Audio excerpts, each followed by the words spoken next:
That goes.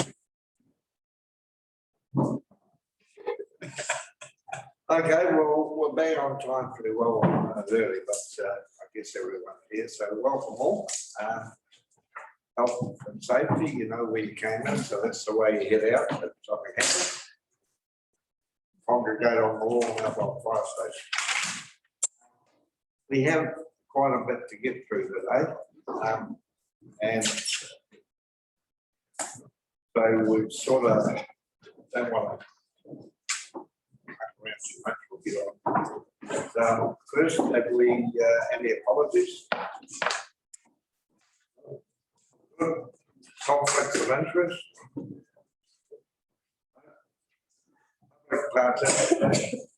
No? Cool, we get through real fast. So we're going to have access from public participation. Any extraordinary? No? The first up, A6. Sorry. Sorry, one you speak about the centre fall under the public No. participation? No, Oh, okay, sorry. because you're entitled to come to the table. Oh, and talk to members as you raise their raise, yeah. Right? Okay. Right. A6, minutes for confirmation. Assets and Services Committee minutes of the 12th of May 2021. Proposed resolution is that the minutes of the Assets and Services Committee a meeting held on the 12th of May 2021 are a true and correct record. No, oh, sorry. I'd like an amendment. I was at that meeting. You was? I was. You were hiding, were you? No, he was sitting next to me. I was sitting next to him, laughing and making sure procedures were followed accordingly. Well, you were already, you were actually quite disruptive. So we've got that. So that's taken on board. Alistair, would you like to move the list? I will then move with that amendment. With that amendment. And thank you. We're moving now on to the public excluded minutes of the Assets and Services Committee meeting held on the 12th of May 2021 are a true and correct record. Yeah. Could I do the with the same amendment? Oh, yes. Why were you not with it? Very rarely that I'm You didn't put an left out. apology. Must be my very And small it actually section. shows him moving some things as well, you know, he seconded and moved some things, and just without being here. You're hiding behind me. I was, yes. Are we all in favour of those resolutions? Yes? No, carried. Right. We are now moving on to recommend basically was subcommittees on the waterway, sorry. I'm a little bit behind because I didn't bring my spelling. So that's page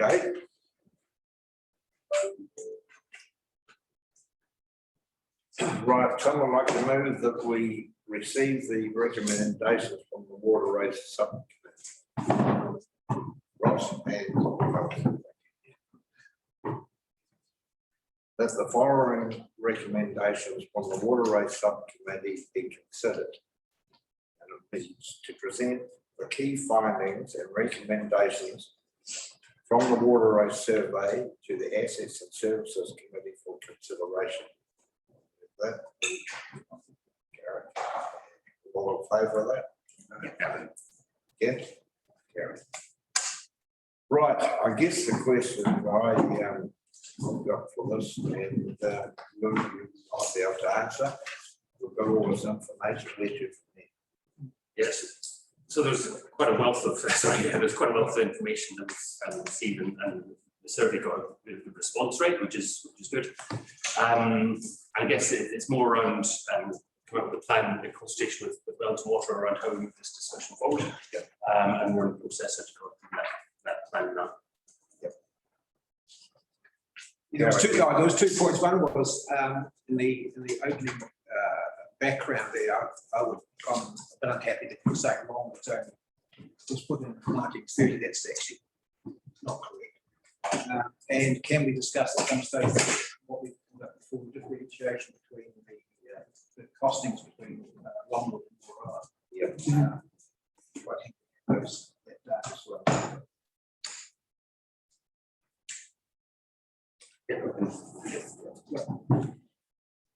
Actually, you're on that committee. Is there anything that you would like to share with us, I guess? Oh, I think it's a good report that Jean Drake from Wellington Water put in. We were very lucky we got such a high response rate to the survey. Some think it's a low response, but it's actually very high. And it shows there's a high level of engagement with water race users, both sort of thinking about what the needs of the race are now and what the needs the race could be in the future. So that work that we'll be doing with Wellington Water for the second part of the survey will be key in council making its decisions when applying for new consents and what that will look like. So it was good. And there's some what we didn't see a lot of in the report and will probably come to us is more narrative around the ways in which people use the race and their thoughts about future uses of it as well. So I think that might be coming as a supplementary report in the not too distant. Yeah, there's a real wealth of information and qualitative information provided by survey respondents in that, and we're going to refine and distill it and make sure we're not obviously reaching any privacy issues around it. So it's going to be distilled and presented back as well. Good. Any other comment on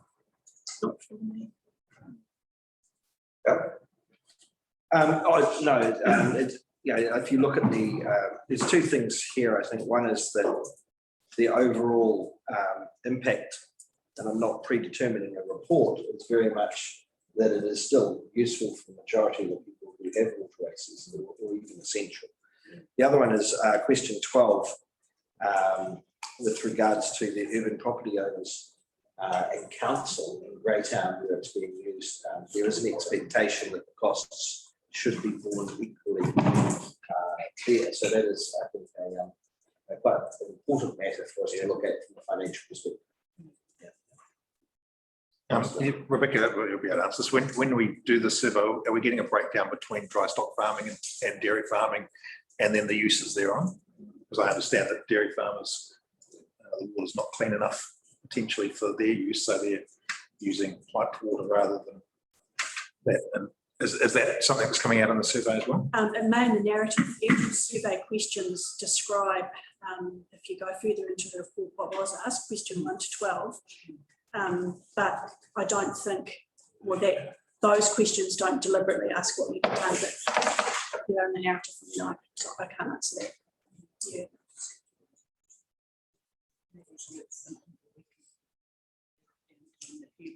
Actually, Pam's just raised a really good point from Alistair, and I think it's valuable to share with Wellington Water is if we were to use that data in the future, it might help, particularly because dry stock farmers, it's potentially more of an amenity issue than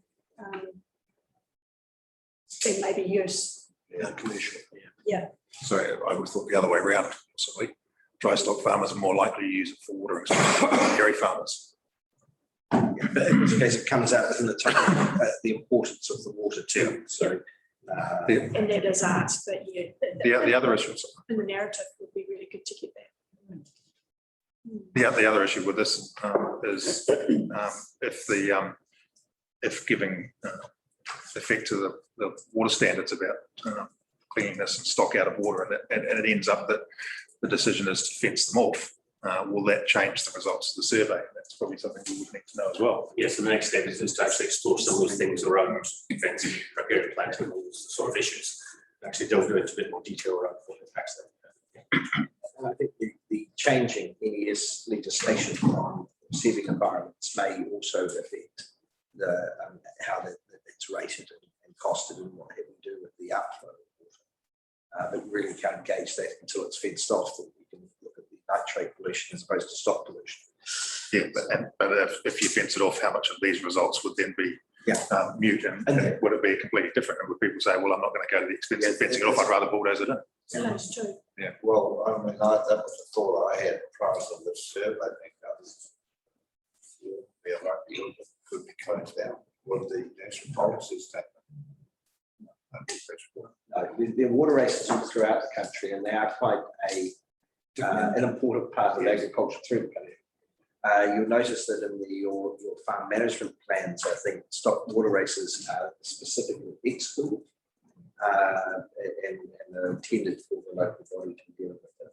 So they're not just a byproduct issue; it's a genuine issue for government. But how much? Registering too that Opaki and Marston some years ago wanted to close things down. They had a hell of a job because it's past the ecosystem. And they don't know what Fishing game. Fishing And they game. are. They very much are. Yeah. There are more native fish recorded in water races often than natural water races. So And you've got a heritage component as well. Definitely Just to throw that. That's it. the only issue really facing us, thinking about the national environmental standards, is whether the water exiting the race into another water body is of sufficient quality to be discharged without any form of treatment. That's something we have to be really conscious of. I think we're a couple of years away from getting quantifiable We figures. probably yeah. are. Yeah. But the farmers have always said that the people in the water race system, they're not giving a clean water as a guide on top, but that's understandable. The other, Just to go ahead, where are we up to in terms of consent for you? They're going to come live at the We will do. Very well to have asked for an extension at their end through to September this year. Yeah. Okay. With that, hopefully the other one. No, they're both speaking.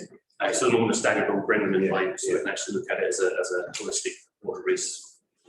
the other thing to come out of the meeting was, it looks like there's a very good standard of management by Wellington Water, which was a real concern for the chair and for the whole use group, the subcommittee. But apparently it's being managed very well. Can I just raise something on that then? Do we need to be prepared for the Three Waters if the Three Waters goes through? It's unlikely that Wellington Water in its current thing will exist. So what's going to be our plan for the water races which aren't covered? So we've raised that issue with DIA in terms of the water races, whether excluded, included, or whatever, especially there's that complicating factor that goes through Greytown and takes on a bit of a stormwater function. That there's still on front of mind for DIA to consider that. So we've been raising that inclusion. Watch this space. GP. I think that also a real big consideration is you gave the survey the option of doing other thoughts, and there is the thought whether they'll close or not close, and I think that is something that really needs to be discussed to allay the fears or to let the people having those things plan for how they're going to cope with that in the future. And I think that's a real big issue to be discussed as well, not just the things that came up in the 12 questions. Yeah, there's certainly the next stage is around unpicking some of the detail that was expressed and having good face-to-face conversations with people to explore some of the issues that have been raised. Of course, it's quite difficult to capture the essence in some of these surveys. So the next step is to do more face-to-face engagement with people to unpick them. It'd be really interesting to see what else comes up in that, because you've only captured sort of one point in there, but obviously there'll be more points that people have, and it'll be quite interesting to have that feedback come through assets and services. Well, we've got a very good starting point now to go forward. Absolutely. I guess, if we can keep contact with people that responded to the survey, I think, we'll probably gain a bit of traction. Is that your feeling, Gary? Yeah. The people like being consulted, they're feeling much happier about it. Yes. The response from around our area is quite strong. Right. So our role in receiving this as a committee is to endorse the summary of information. Are we required to take a recommended policy step? None of this. Yeah, There haven't been any recommendations by a subcommittee to the assets and services. Right, we are now moving on to C1 and timely, Gotahi, you walked into the room and you could come up to the table. Just keep walking, guys.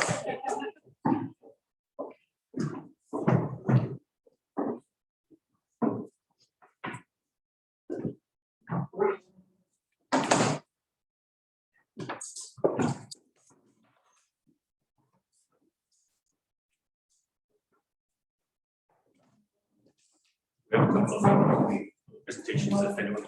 Yep, everyone has got a copy of this, it's on the screen now anyway. It's not different to what's in Scala, is it? That was it, what's in Scala. That's right. Right, welcome Emma and Steve. I guess we're just at the stage now, we want you to strut your stuff. And We'll rip into it. yeah. Sorry, Alex, you're going to be bored by this. We're just said it already. So just as a couple of introductory comments. So I'm Emma Spate, I'm Director of Regional Relationships at Kotahi. And so I look after the Greater Wellington and Top of the South regions, along with road policing performance, which has been added to my portfolio recently, which is fascinating. But prior to that, I used to have all the way up to Gisborne, Tairāwhiti and Taranaki. So I've been working across a number of rural areas and provincial areas, as well as some of the urban centres. And we've got Steve James here, who's got a title that I have no idea what does. Senior safety engineer, and I've done that for close to 10 years in the Wellington region, and then 2 or 3 years I was in Toronto. So I do a lot of work, also working on slow. Chats with you in the past, worked with Tim quite closely as well on issues in South Florida.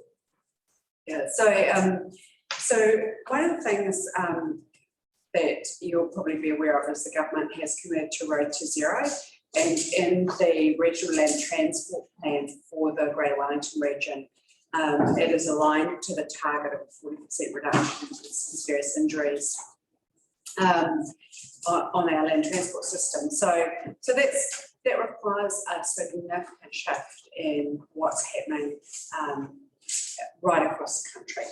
And so I'm going to talk a bit about that first, and we'll talk a bit about what's happening here in the Wairarapa as well. And then I know there's some other topics that you're interested in, so we can just move into those and cover anything that you're interested in. Okay. So the vision of the Road to Zero is that we have in Aotearoa, New Zealand, where no one is killed or seriously injured on their roads, or anywhere actually on our transport system. And this is quite a big shift for us all to get our heads around and then to act to achieve.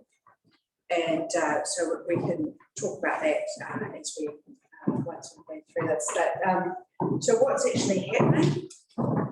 And what we saw was, some of you will probably recall, we had a much worse safety record on our roads many years ago, and then the combination of things around improving safety of vehicles, use of seatbelts, drink driving, we did achieve some really good improvements. But over the last decade, we haven't really managed to keep a sustained improvement in what's been happening in terms of deaths and serious injuries. So we do have to change what we're doing.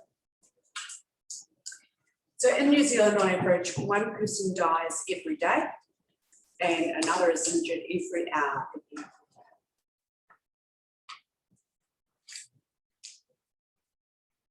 That's horrific. It's a level of harm and trauma that a country of our size should not be having. And for every one of those crashes, there are people involved directly, there are the first responders, there are emergency services, our health sector. There's a huge ripple effect, and then every single family that is impacted by those deaths and by those serious injuries, and some of those injuries are absolutely life-changing. And we really want to show that. So how are we doing when we compare ourselves with other countries in the OECD? And the answer is not very well. 7.6 deaths per 100,000. That's really something it's quite, in some ways you go, why is this happening here in New Zealand? And what is it about us?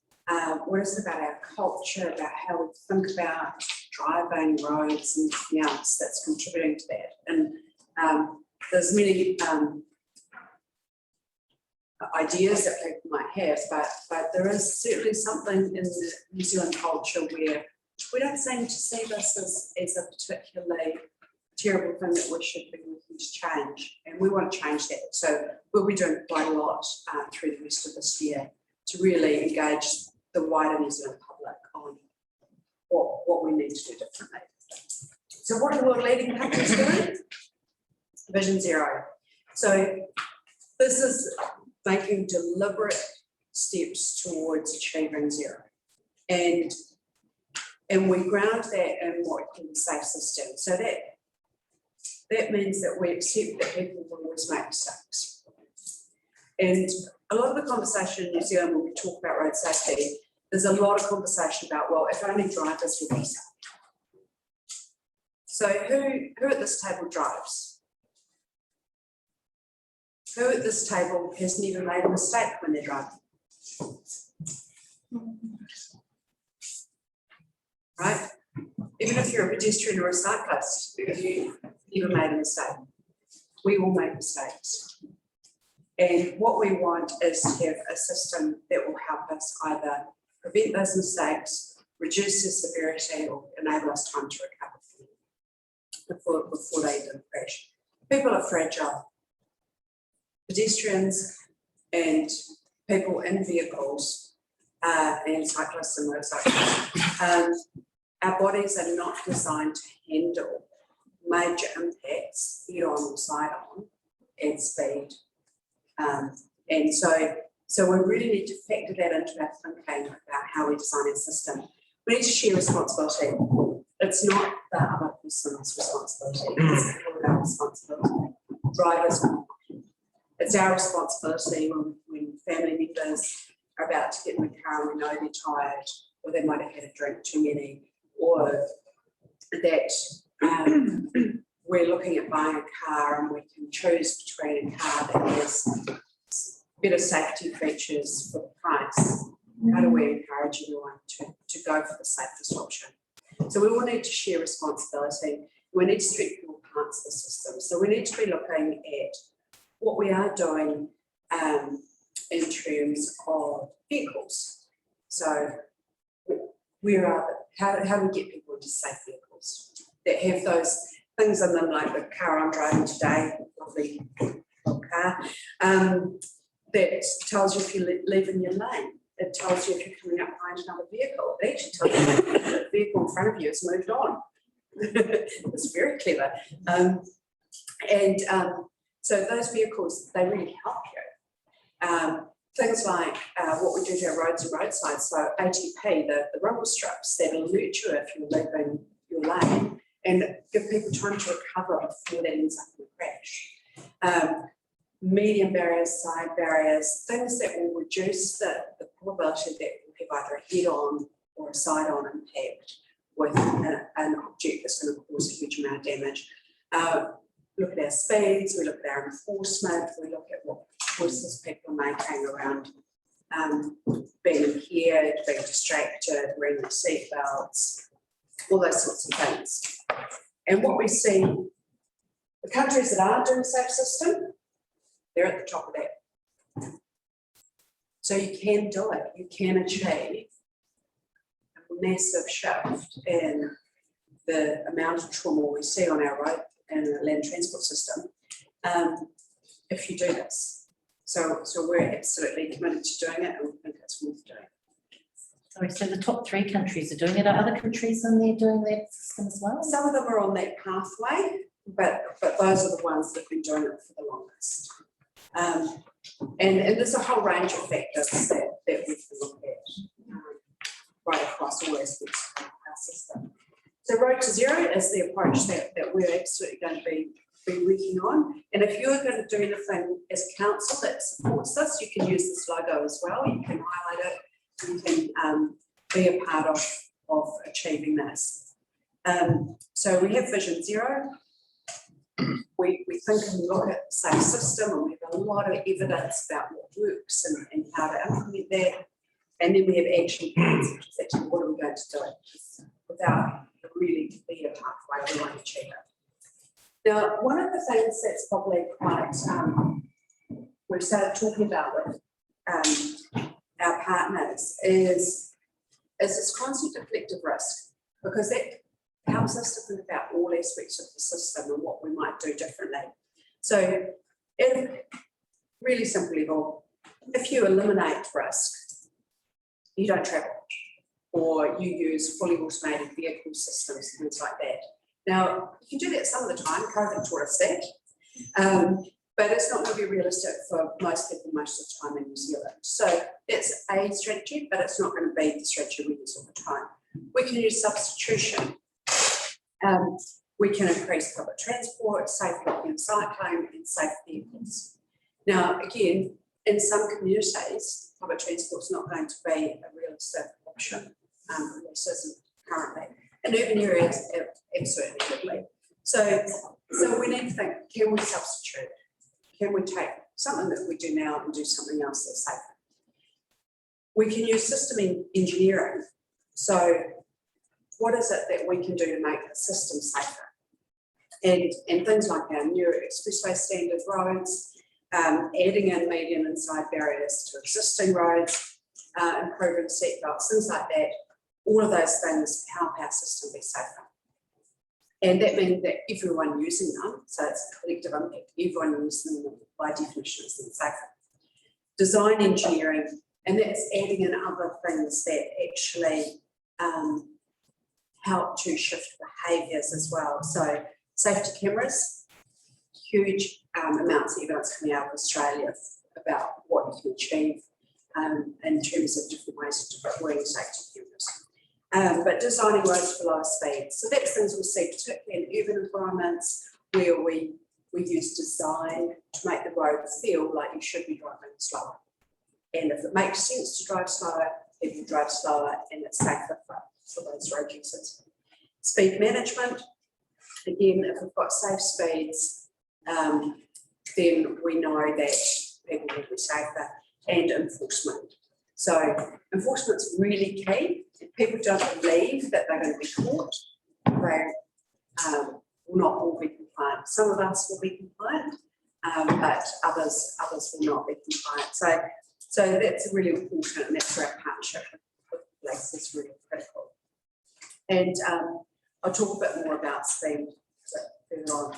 So we've got 15 initial actions that we committed to in terms of Road to Zero, and I've just colour-coded those according to that hierarchy. So you can see we're working right across a whole spectrum of things. And some of these things are more expensive and take longer to implement, and some things we can do quite quickly. So again, we have to weigh out that. Last year, 318 deaths. Now that looks a bit better than the year before, which was about 352. But remember, we had COVID in there, so there was a significant chunk of time. When we take COVID out, it's actually worse. This summary is quite useful because it looks at those different parts of the safe system.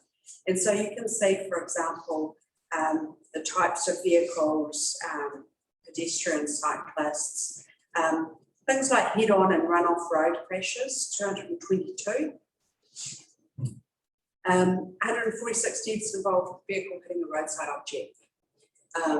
And so there's all of those sorts of factors are useful for us to know and understand because it helps inform how we think about creating a safer system. 73% died on roads with a speed limit set higher than the safe and appropriate speed. So we have a challenging road network.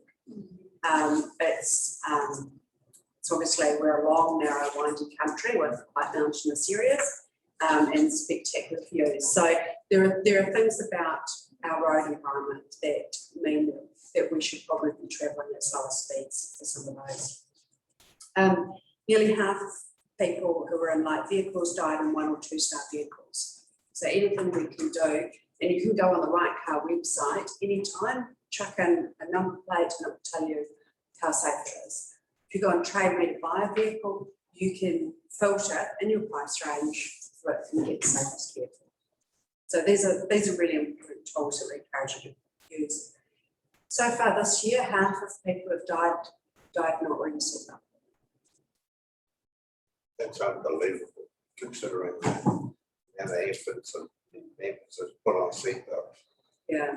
So there are lots of things that we can still be doing to really support and encourage everyone to do the things that keep them safe, but then also to keep the whole system as safe as we can.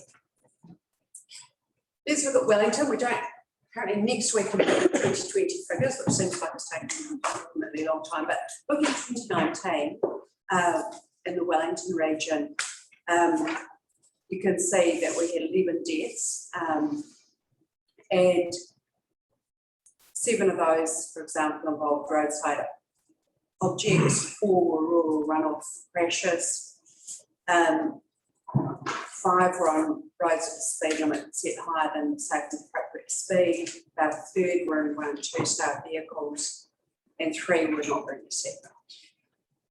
Can I just ask them, this is a breakdown of 2019 for Wellington. How much of this is from 2019 and how much is 2020? This It's a is little bit 19.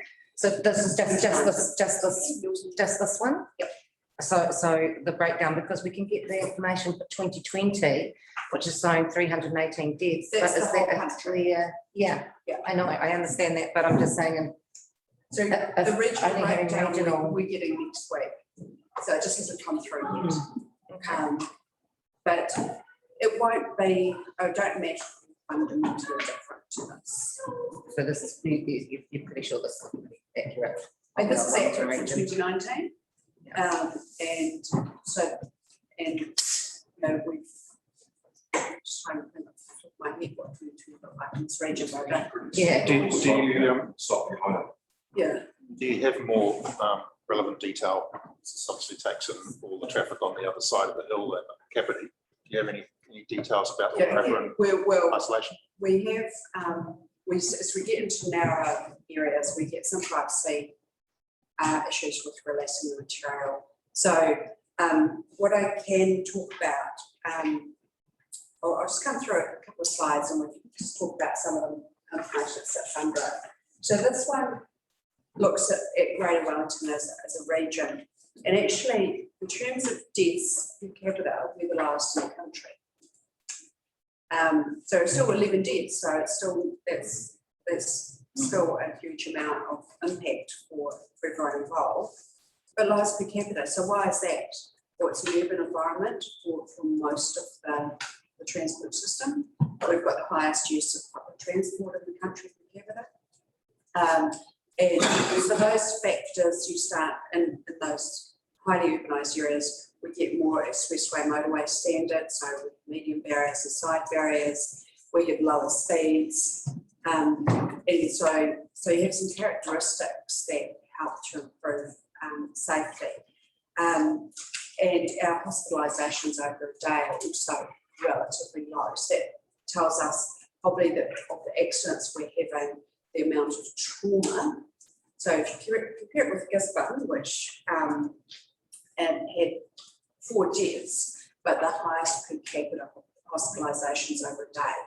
So in Gisborne, the proportion of people being seriously injured is a lot higher. So that tells us something else about what's going on. Sorry, can I just come back to, you mentioned privacy and saying you're not going to give us the data for, and I'm just looking through some of your slides here. I see on the West Coast, 2 people died. I'm pretty sure everybody in the West Coast knows who died. Yeah. So when you're saying, so let me finish, please. Yeah. When you're saying privacy is a relative topic. We probably have about the same population as the West Coast from the Wairarapa. So when you say, well, we're going to lump you with Wellington, it doesn't give us data to which we can then talk to our people and say, our roads are dangerous, because you're lumping us with the city on the other side of the hill with State Highway 1. Very different environment we are here. Yes, and that we are working on our regional breakdowns. But you know, we've, just to get to this level of regional breakdown is quite a bit of work required. One of the challenges we have is sitting below the data that I'm showing you is a lot more detail around individual pressures. And so we do need to take some care. But I do understand what you're saying, but you're going to go out and consult with the people in the Wairarapa about road safety in the Wairarapa and lump them together with Wellington. You're not giving people in the Wairarapa the right data to be able to make a reasonable decision. See that the Wairarapa data will be helpful, and that we can probably do some more work in terms of extracting some more detailed breakdowns. But overall, this is telling us quite a lot of useful information. And I'm giving you examples of the types of information that helps us understand, because what we can also see in this region that we don't stack up well for pedestrian safety. And if I did the same analysis for the cyclists, we also don't stack up particularly well for cyclists. Rural intersections are probably more of an issue for this region in particular. Again, we've got. But you can say that, but you're not showing us that. So are you asking everybody in the Wairarapa to take you at face value, or are you going to provide the data for? We can provide more data, but there's quite a lot of analysis needed to do it. And so in terms of coming on for this presentation, we've used what we have already, but we can certainly look at what else we can do specifically. Okay, but my point is you're going out to consult this month. So you're consulting with the Wairarapa this month, and the Wairarapa doesn't have the information on which you're consulting. So the information that we're providing in terms of the State Highway 2 has information on State Highway 2. So we include that in any consultation process.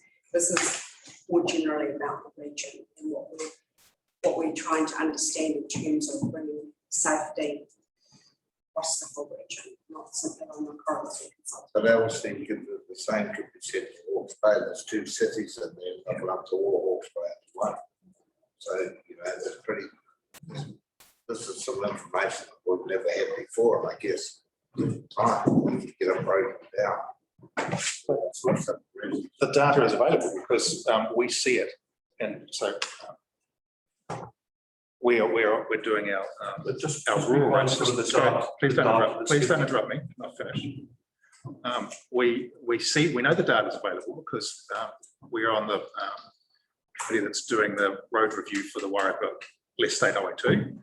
We know you've got the tools that can, look, we can put a particular intersection that can tell us exactly what's happened at that intersection. So the data is there, it's freely available. So why don't you just produce it and give it to the public to say, when you go and consult, we can look at what you're doing. And if you believe in this, and there's a lot of good data in this, but if you don't give the data to the people, they're going to question you and go, why are you doing this? Right? It's as simple as that. And to say, oh, I'm going to hide behind privacy, well, that's a catch-all cry for doing nothing. I'm sorry, it's just a load of rubbish.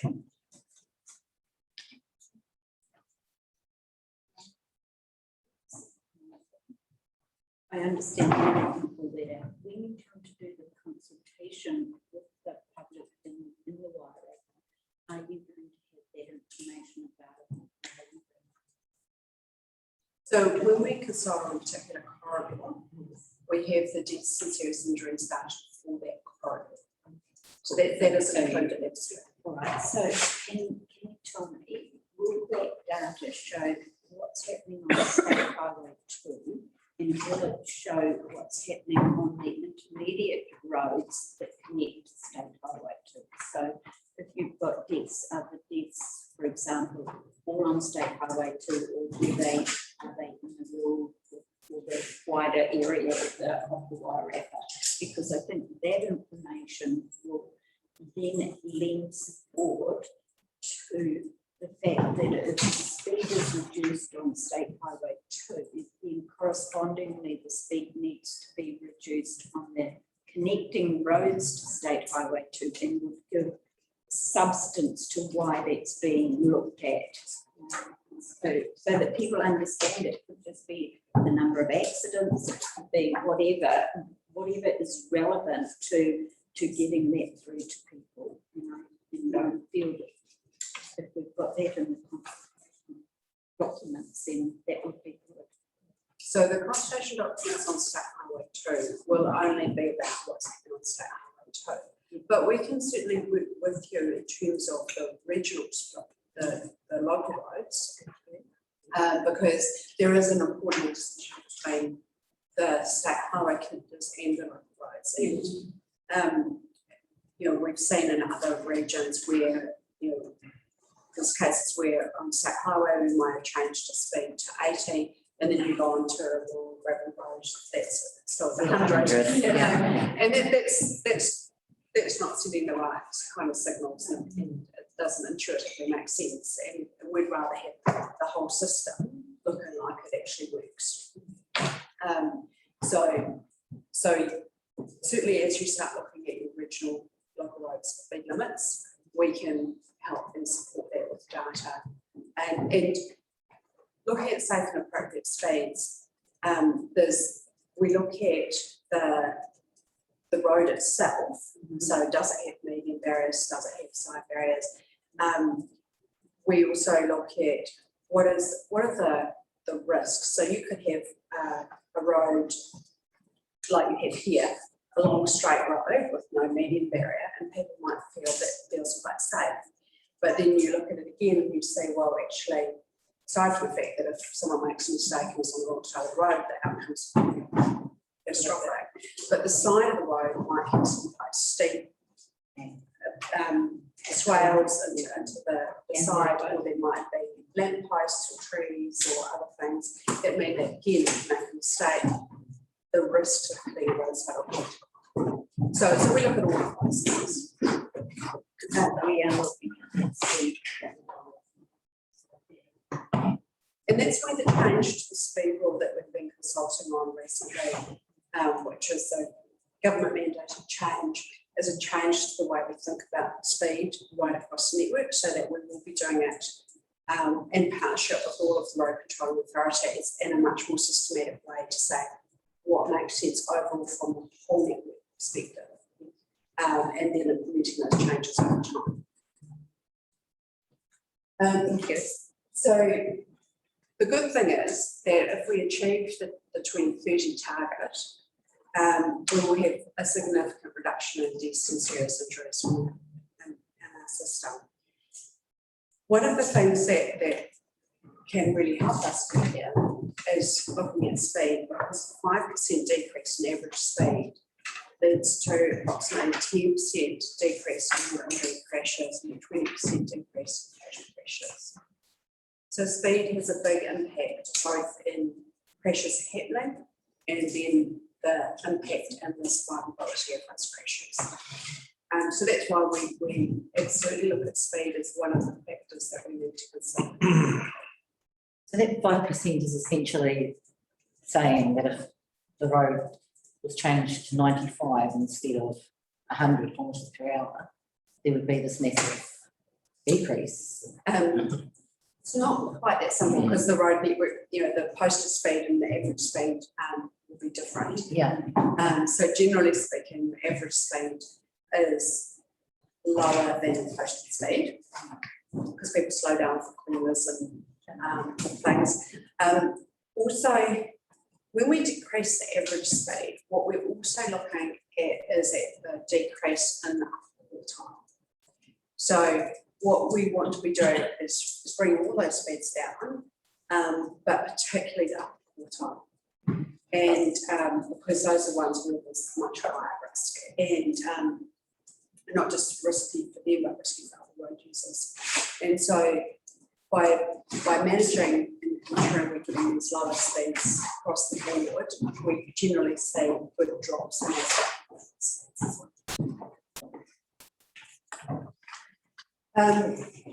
bit of evidence around reducing speeds and the impacts that they have. And using the example of the pedestrians, you see that essentially around 30 km/h impacts, you get the survivability of 30 km/h impact for pedestrians pretty good. But then the risk of harm doubles between 30 and 40 kilometres and doubles again between 40 and 50 kilometres. So when we have environments with a larger number of pedestrians, the evidence is telling us that safer speed will be 30 kilometres an hour, and we're seeing that in urban areas and we're seeing that in schools. That communities are saying, yes, we want to drop those speeds to have those safety outcomes.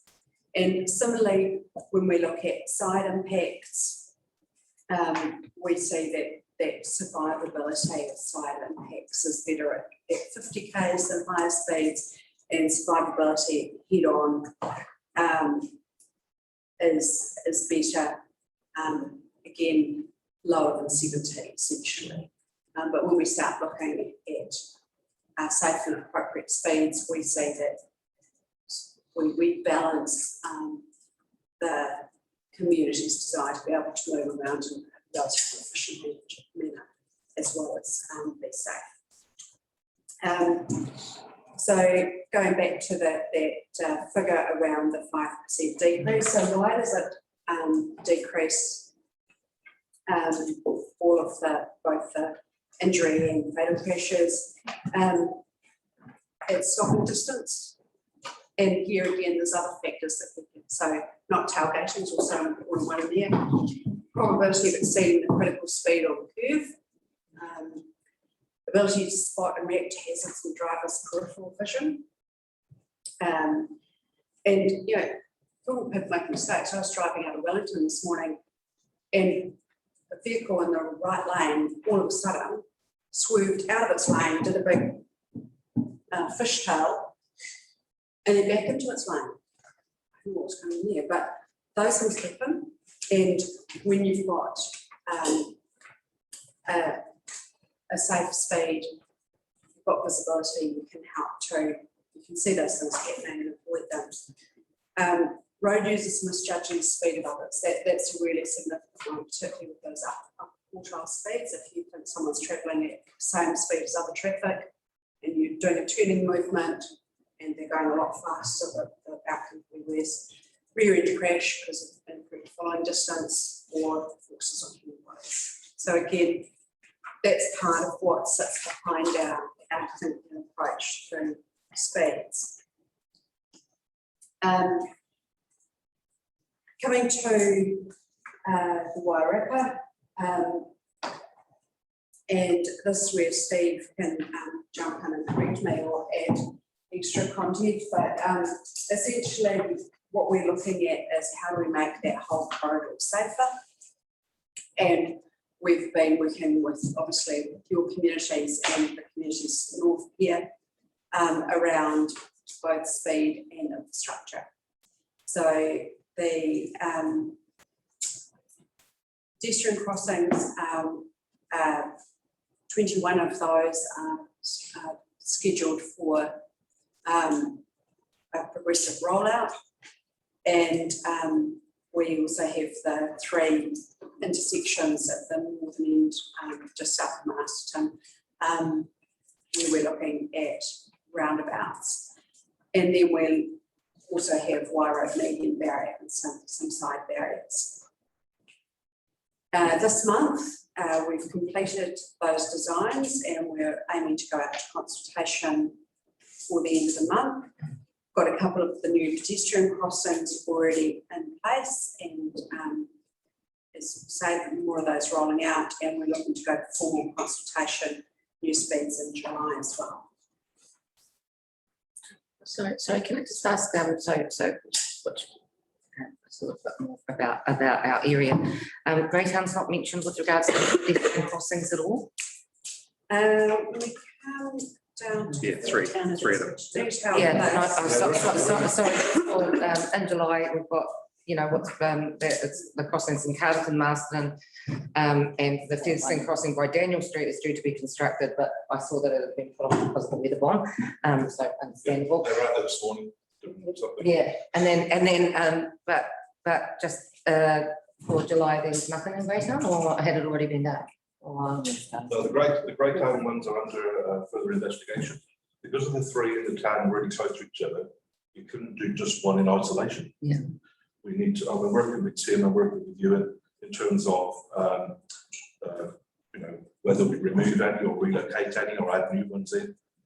So we need to do that, finish off that investigation, and then come to either this group to the community group to say whether they support that. And then we fully design them out and then apply to the funding. Sounds good. We need to change it because I want closer to that angle. The other one is fast. Well, the one outside the school on 53, that one's been designed and it's in the drawer, ready to go, subject to funding. Steve, what's the sort of cost of those? The one outside the school is not going to be quite as dramatic as the one outside the supermarket, I'm assuming. So what sort of dollars are we talking about? They're in the range of $250,000 to $300,000. I thought it might be a little bit cheaper, but that's just because they've been properly strengthened. They've got the 5 to 10 metres slightly increased surfacing on the approaches as well to really make people slow down. The one outside, the one's been built in Carterton, this is right next to the school. We've got speeds down to 30 kilometres an hour, which is why it's a more severe bump than the one you'll see in Featherstone, the new one with the Marston as well. Bearing in mind, Gareth, that a third of the costs is people who stop those signs. There's a lot of cones in the middle of it. I mean, I just remember hearing over the long-term plan about Greytown and the fact that there's nothing for any of the students from Kuranoi to going across the main streets of Greytown, anything near the school. So that we're having three really close together when in fact one could be put at a bit more advantageous and safer position for the college and students to be able to cross the road safely. It was certainly you and Trippin Megan, we are looking at one down at that safe end of Greytown, but that means your council to come on board and potentially build a footpath as well down Big Woods, otherwise you're going to cross into nowhere. And don't want to be encouraging people to cross when there is no facilities to go to, so we can work together on that. Yeah, and you're going to an additional one at the safe end of the retail area as well, because we know there's that big retirement complexes being built, which there'll be more elderly at that end of the town wanting to get across the road. So potentially, there could be two new ones, but it might be that one of the middle one at the moment, outside the town hall, hybrid there, we might get rid of that. It's very rarely people use it, but also, I don't know if you noticed, there's an access to the house right on the crossing. Yeah, that's right. No, so campus like that. we want, before we will obviously engage again with the council to make sure we all endorse the right solution. From Greytown, but that one by the town hall gets used a lot. It might not be the safest crossing, but it does hit. I think it's a main route into school. In the morning, it's just kids go. Yeah, So we might relocate out of the way, because I'm going to raise it. So if you want to raise it to make it safer and make sure people slow down, we can't do it in that location, because it will make going in that access is virtually impossible.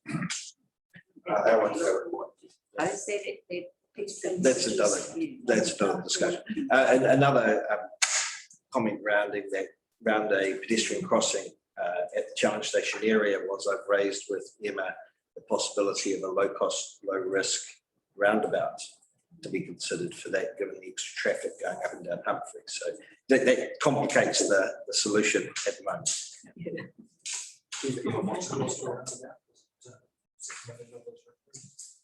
Yeah, well, I can't remember what we've got, these new ones that we're just going to. The urban one's allocation was $4 million for an urban matter. But then Rural might be a bit more. one of the, we did need to really look at pedestrian safety as well, because roundabouts, we need to keep pedestrians away from them as much as we can. So Really. there's some other factors. For pedestrian. So in terms of the overview of what's been looked at through the Wairarapa, and you've got the more detailed pictures. So this is draft material. I just put that caveat over it. It's still being fine tuned, and will be have some changes. There's a few inaccuracies in it that will go before it goes to the final version. So this gives you what's happening just south of Masterton, on the Masterton to Carterton corridor, and then talks about those pedestrian upgrades and speed review right from Masterton to Featherston. I've just got a question around that. It's probably around speed transition zones from the 100k zones where they drop down to 50, and I think it's also part of driver behaviour as people go as fast as they can until they have to slow down. So I guess behaviours is not something I'm sort of seeing a lot of in here. I'd like to hear more about that in the future, but what consideration has been given to in our towns actually having a 100 to a 70 to a 50? And should we get to that? Yeah. So we'll come to that. So just we've got these roundabout designs. So again, we're just finalising a few details around these, but and then the stage we're going at in terms of that infrastructure improvements is we've done the designs. We're going back to the community to say this is now what we propose to build, and get any final feedback or input if there's something that we've not taken account of, or something that we should hopefully have taken account of. I think we've had some great engagement and feedback. And then we go to apply for funding for them. So that would be the next step. And then we have the next two roundabouts, which are fairly standard roundabouts. Norfolk Road obviously has the Wainara Industrial Estate access off it, which is getting busier and busier and looking to expand. And then the Wiltons Road is Tahi Road, also quite a bit of growth happening there. And so having each of those and then the median barriers between them means there's good safe turning. And then the final step in that section is to have a southern turnaround so that there is a safe turning facility where the median barrier ends. This isn't something we've done a lot of in New Zealand, but we think it's really important. We don't want to have people doing U-turns on the state highway. So this means that people can turning bay, they can turn and then have a safe place to stop and wait to go back into the traffic. Can I ask you a question about barriers? Yeah. Your data here says that a barrier 70 to 80% reduction in road fatality. So I would suggest that's probably the most cost-effective improvement you can make on state highways, wouldn't it be? Would that be NZTO's view of that as well? Speed and barriers. So speed also is very cost-effective. Actually, so lowest cost of the change on any road is rubber strips, and they about 25% reduction in deaths and serious injuries generally from a rubber strip. There's no to stand on. Because so cost effective. Yeah. I just reading your notes here, these wire barriers are cost effective and easy to put in given the narrowness of our roads. They're not easy. They're actually there is quite a lot of work. I know there's a lot of work, but in terms of the amount of work required given the narrowness of our roads, when you look at State Highway 2, for example, from Featherston, certainly all the way to Carterton, the road verges are as wide as the road itself. So there's no shortage of land in the state highway corridor, we've got really good passing lanes. Why is there no consideration given to putting some of these barriers on those passing lanes, for example, which again is I assume is a big risk because that's where the speed is the highest at any given time. Yeah, so we do look at that as well. There are some other factors we take into account when we have on rural roads. Obviously, we need property access issues that we need to work through. I'm talking State Highway 2. Pardon? I'm talking State Highway 2. Yeah, Talking State Highway 2 from Featherston to basically Masterton and Carterton, where the road is very wide. yeah, but we still have to manage, you know, what's the right balance between having the barriers there and having people ability to right turn on their properties and things like that. That's part of what gets taken into account. And so we will be doing a mix of things right across the country, and we need to prioritise these in terms of having the greatest impact right across the country. So we can't do every bit of every road, but we are looking to progressively do this where we can, and targeting those areas that have the highest risk. Okay, so that then brings me all the way back to my point about showing the data to the public of Wairarapa, saying, is the risk in the Wairarapa that big? And by saying just what you've said suggests perhaps it's not, but we don't know because you're not providing the data that's specific to the Wairarapa. Can I just help you? So the calculation of the risk and Steve can help with this is not to do with fresh data. Okay. So because with the number, even 300 deaths across New Zealand, it's like trying to predict the lightning or strike.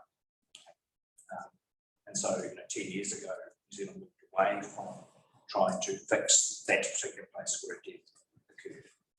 And that's part of the safe systems approach. So the way that you, so the calculation around risk is around deflecting risk.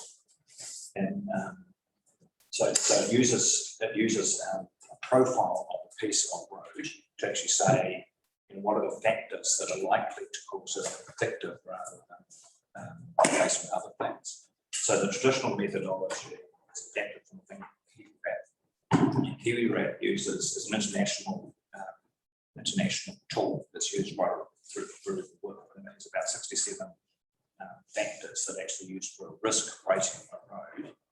New Zealand has truncated that risk assessment structure risk rating score. So you might have seen this little RRS of one being in the thing. And that was about 9 characteristics. So you look at things like curve radius, you look at sight lines, you look at the road, the number of driveways, all those types of things. So when they're talking about prioritising which roads are likely to be the most dangerous across New Zealand, it's the assumption of what the collective risk rating is that particular road, that particular piece of road. Steve, is that?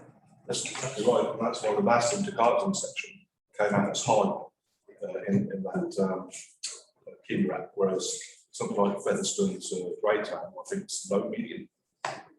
Okay, look, I accept all of that, what you're saying, but my point, I can come back to the point that if you want to take the public with you, you've got to explain this to them. You've got to put the data out there so that when people are, when you're going out to ask Mrs. Miggins, who lives on the corner of some street in Featherston, she knows what you're asking. Because if she doesn't, and our public don't know, you're not going to be consulting. You're going to be telling them what you're going to do. And there's a big difference. And we've already seen that, was it Nelson where you did this and the public said, no, we're not going to accept the changes. It was one of the districts with the speed review that NZTA got turned down by the public. Well, okay, so if you don't consult properly and you don't provide the information, then you get the result, you get the kickback. I'll come back on speed. I'll talk about what our consultation. So, sorry, I understand what you're saying about all those risk factors, but surely injury, accident and harm needs to be a consideration in a space. No, nobody wants to see that piece of road up the, further up the road is being fixed and 7 people have died 4 kilometres away and nothing's happening. Does that make sense? Because of that, when you say that. So we do use judgment. It's not simply a tool into which numbers go in and answer about. So there is judgment and experience is part of that. But generally speaking, the sites where we might have had multiple pressures in the past have usually been addressed. So now we're looking at the whole network and saying, how can we make as much of it as safe as possible as we can? So that means we don't chase every single exit location. But if it was, if you can guarantee it would be right up to us. That's how it stands in our, the death and surgery pressures are quite random. Which fluctuations. Or just we never get. I understand that, Try and be completely, proactive. but I just mean as an indicator, you know, when saying that that gets taken out of the. But Alice's point is you put that information, it's put all that information in, risk ratings, the risk, so people get it. Know what you're. I think everybody knows that there's a dollar constraint. Everybody knows that, but they will say, why are you doing this and not us? And unless you put that data out there, you'll get kickback and you'll get people saying, bugger off, go and do it again. And that's not what you want. You want to actually take people with you, because the whole thing with Open Zero, it's not NZTA telling us that we're going to have no accidents. It's actually trying to educate the public on this. If you don't educate the public, you'll get kickback. We're going to have to speed this up, but we are running out of time. And we've got a very, That's my last question, I think. very. So we're just going to get the expert, which is speed. So just to talk about what speed consultation is, we are going to be doing consultation. Now, in our processes around speed, there's three key steps, more or less. So first of all, we will do a technical assessment of a road, and that's taking all of the data evidence into account and saying, what does the technical assessment tell us should be the speed? And we look at that, and sometimes we will then apply some judgment to that technical assessment and say, well, actually on balance, we think that should be adjusted. We then do, in most cases, engagement, which is we go to the community and we say, how do you use this road? What worries you about it? What's important to you about it? What do you think? And that's engagement. It's an open question. And it's to help inform us and then give us local knowledge and information to test that technical assessment against. We take all of that into account, and then we come up with a consultation proposal, which is our recommendation of what we propose to do in terms of speed on the road. Now, the consultation phase is a legally required step in changing a speed limit. It's not a vote, and in the case of State Highway 6 or State Highway 58, if we'd taken a vote, we wouldn't have done it. It is about saying, we believe we've taken all of the relevant information into account, and we've used our best judgment to come up with a proposal that will achieve the outcomes in terms of safety for this piece of road. Consultation is a further opportunity for people to say, actually, we think we've got it wrong, we want to move the start and end point, which is quite a regular thing. Or in many cases, people say, we don't like it, full stop. That's very challenging in terms of actually giving us information we could use to change something, because we've already been through those previous steps to build a picture and understanding. And once we've considered all the information we get in consultation, made any final changes, we then go through Disney's thing and appointing the changes and all the things that we need to do, which is obviously changing signs, but in some cases there'll be some infrastructure changes involved. So in answer to your question about thresholds into towns, we generally now can see what we are proposing is that there are thresholds going into towns when speed drops down. And that means that as you start to get into a more built up environment, you start to get the signals that your speed should come down and the speed limit drops down. So that's what these proposals do. And in this one, Masterton, we've got the 2A and 2B sections where we have, in case the funding for roundabouts doesn't come through as quickly as we'd like, we can put in some one of the rural intersection lights that slow traffic if there's turning vehicles. So we've allowed ourselves the ability to do that if we don't get that funding through in the time frame we're expecting. Move south to Carston, and again, we've got those thresholds coming into town. Council there wants to have that lower speed limit through the town centre because of higher pedestrian traffic, and we have a school zone with some variable speeds there as well. Down to Greytown, and we have the speed limits through there as well with the 40k in the centre, where there's more pedestrians, and what you see there is that generally speaking, the speeds are lower currently going through those Just sections. a wee question there on why it wouldn't be 50 prior to Bidwell Cutting Road, when that's actually where the intersection is for cars to come out from, you know, that are travelling from the school, but also from Martinborough, because that's our way into Greytown. You know, there is still traffic, people coming from the other side of Papuai. So it would almost make more sense for the 50 to actually start prior to there instead of being on in town. So it's about 60 metres south on that road.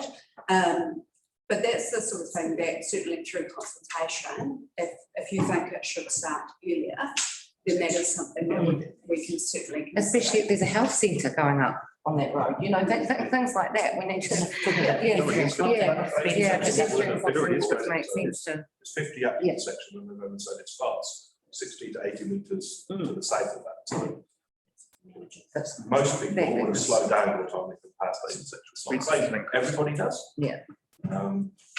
Most I'm people. also not saying everybody does, because I've seen them not. But we would make sure we've got appropriate threshold treatments, Yeah. with the big signs, Right. 50k written on the road in the circles, and there's just some red surfacing and patching a bit. So we've got some really good. That sounds Just, well, we've got school zones, rural school zones is a really interesting one, because you've got, we've got schools out in the middle of absolutely nowhere, and you've got 100 kilometres an hour roads going straight in, and then you've got a school zone with 100 kilometres. It'd be really interesting to get your view on how would you then, how much distance would you need to sort of graduate the speed down to get down to a 30 kilometre speed zone outside The schools? speed zone for rural schools It's usually 6 feet. Yeah, so our committee is going, well, why is there a difference?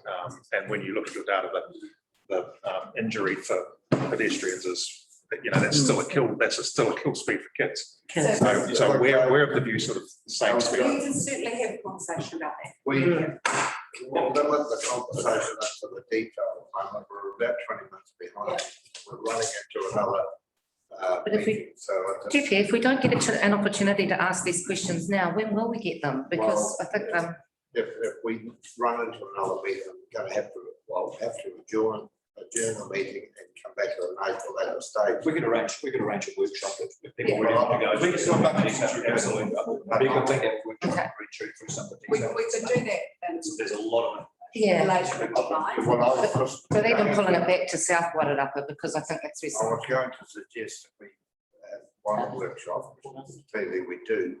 Can we not wait till after we've had the consultation period, because there's going to be a lot coming out of that. We need. I think we've got to have a workshop now and then before, and then we're just not going to start We can having another come one back. afterwards, Jim. Yep. Yep. So if we just brief for it, and then we'll arrange a workshop to go into detail. So as I said, there's a few errors on some of these maps, but this is probably what we have with that consultation. We've got, So just at this stage, thank you very much for this work, because this is long overdue, and the changes you propose certainly in my patch at Featherston are exactly what people have been asking for. Yes, yes. Thank you. that's great, thank you. So we've got consultation going later this month. Then the next wave will be Featherston to Nauranga. There's a lot of communities with safety concerns as we head into down further south. And then we looking Toa to Marston as the third tranche there. We've talked about the pedestrian crossings, and this is Steve's wish list. So don't assume we're doing all of this. This is put together in conjunction with also speaking particularly with the engineer and also the Baston Kane at Baston as well. So these are just these are in a program where it's got low cost low risk, all under $2 million. And obviously I've got these projects in that are likely to be done anywhere between the next 3, 6 to 9 years, depending on when we get funded. overall for the whole of Wellington, there's about 80 projects, about $27 million worth of work at the moment, and that gets added to every week with a new project from a customer query. I might be lucky to get $3 million a year from no cost over, so that's why it's a 9-year program at the moment. So, but some of these are higher priority. Certainly, South Featherstone. Once they start visiting, Untitled Hill, there's a corridor there has had a lot of loss of control. There's a lot of hazards that need protecting or removing. That project's there. There's obviously, as Harry mentioned, 80B is really, really good, so they're going to fill in the gaps with 80B. That'd be a high priority and a low cost solution. And then there's various other things. We've done Maroa Road, which is just a Eco, so we've just done the design for that, and I'll be sending it through to the team to Nally to review soon. And it's being in review maturely at the moment. That go into the program. When do you get various stuff over at the hill? We're actually doing the underrun around for motorcyclists and crashes on the hill. That's our biggest killer of serious injuries is motorcyclists on the hill. There is a national project funded to do the complete finish off the hill to fill in all the gaps for the underrun around. What you have? when do you get your LCLR budget confirmed? Everything will be confirmed in August with finalisation of the National Transport Program. We'll get early indications coming through this month. Yeah. So just a question on the consultation, is that going to be public meetings, or, I mean, obviously it has to go beyond this room. And there's a lot of stuff in here which my team would, I can't remember the number of actual mailbox drops, but they're in the order of tens of thousands. So yes, it's going out to every member of the public who has expressed an interest. So there's letter drops to everyone, obviously, in the region in terms of every ratepayer. I don't know that it's every ratepayer, but it's certainly there's a large number of people who will get letter drops. There'll be advertising, there'll be website access. I don't have all of the other details of what they've got planned in terms of any drop-in sessions and so on. I just nervous you're saying Featherstone by July, which we're into. End of July, yes. Yeah. That's when we go to consultation. Consultation, I don't think there are any drop-in sessions or public meetings. It's all mainly online media stuff. We've already done the engagement session with all the communities back in November. We came to Featherstone, we came to Greytown, Carlton, Mansfield. We had various sessions with our other stakeholders as well. So that gave us the picture of then what we want to consult on. And that's what we'll do there. So Harry, we can't get to everybody, of course. Can we get this on our website, a link to this? Oh yes, once all the collateral's finalised, absolutely. And I would suggest we get this out to the community boards and schools. And Yeah, please don't circulate this version because it has got some errors in it, and so we're getting those corrected. This is just so that we've shared it with you in advance. And I'll just reiterate what Ross said. This has been long awaited for. Yes, yeah. Thank you very much for what we've done here. I would suggest that we all have another good read of it, because if we do have workshops, we can actually get to the bottom of some of the issues. But Harry, when do you think we should have a workshop up and running for this? I'll have to talk to him and just find out how it works. Yeah. But anyway, well, look, guys, thanks very much. And as I said, it's been a long awaited, and we just hope that we can get some action on it, get saved lives. Thank you. Thank you very much. Thank you. Thanks,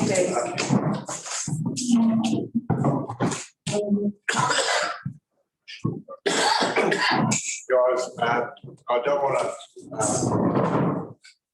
put pressure on you, but you're going to have to stay in your funds for a minute. We've got one order lined up, and I think given to that, we'll make a call on how we're going to handle the rest of the agenda. So, welcome to the board, guys. Thank you very much for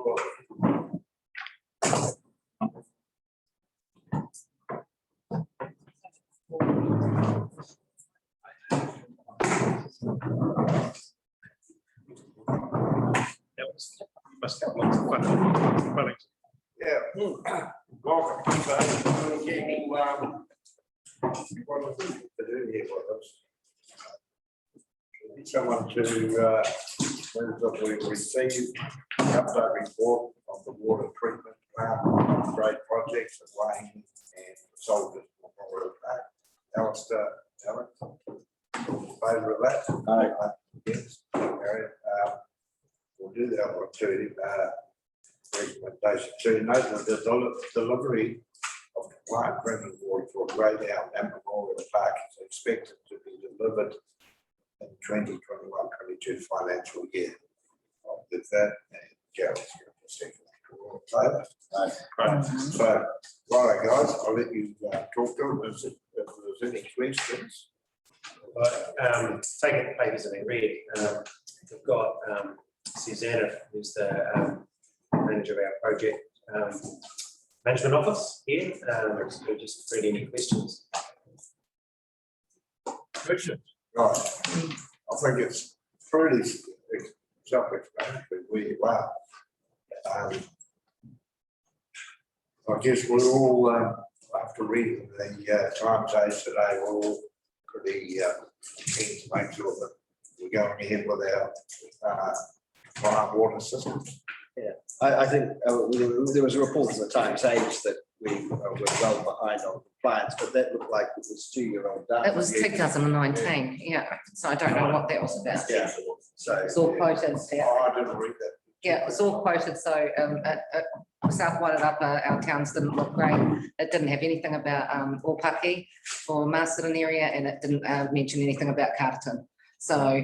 We have provided an update on the status of those drinking water standards. No, so I'm not quite sure. So I haven't seen the time dates, sorry, but Yeah. I mean, the focus of our improvements at the moment are on the protozoa compliance Memorial Park. And that is part of a program of work that we have to sequence through. So we need to get the Wahine storage and chlorination project completed before we can move on to that. So obviously we've hit a large number of problems on the ground from data that was incorrect for things like as-built drawings and other I guess problems that we've had in order to keep the supply going while we undertook the work. So it hasn't gone smoothly at all. So it's I guess Thanks, Jeremy. No worries. I had a couple of things I could say, but I have to say I'm really disappointed that we scope work and have funded work and we're in a position that you guys haven't had the right information when you started the work.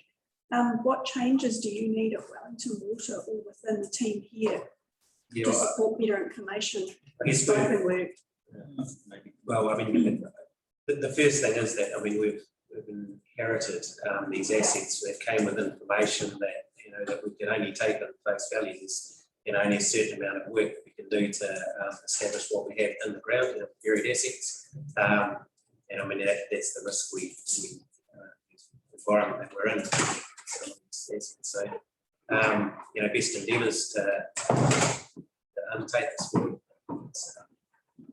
do as much scoping work as we can going forward. It always comes with a cost. The more you do, the more you know, but there's got to be a point where you just got to get on and start. So. I get that. From my perspective, though, I'm looking at some of the costs that have come to council subsequent to projects being started. And I wonder whether the investment up front with additional scoping would change how much we might have to vary paying more later, if that makes sense. Yes, So it's not a criticism, it's an observation. Look, it's a really fair observation. It's something that we're grappling with across the board. So because we've moved our approach in terms of the way that we deliver projects to when you're on the open market, open tendering things, people are almost incentivized to high risks. And so you end up in the construction process and we're finding out new things as you're going, and then you have to pay for them, and there are lots of surprises. And so one of the things that we're doing as Wellington Water is trying to shift the balance. So we're moving away from that, going in with our eyes half closed to trying to go into construction with our eyes fully open, and part of that journey is to be able to make sure at the beginning of a project you're saying, well, what do we know? What do we not know? What are our known unknowns?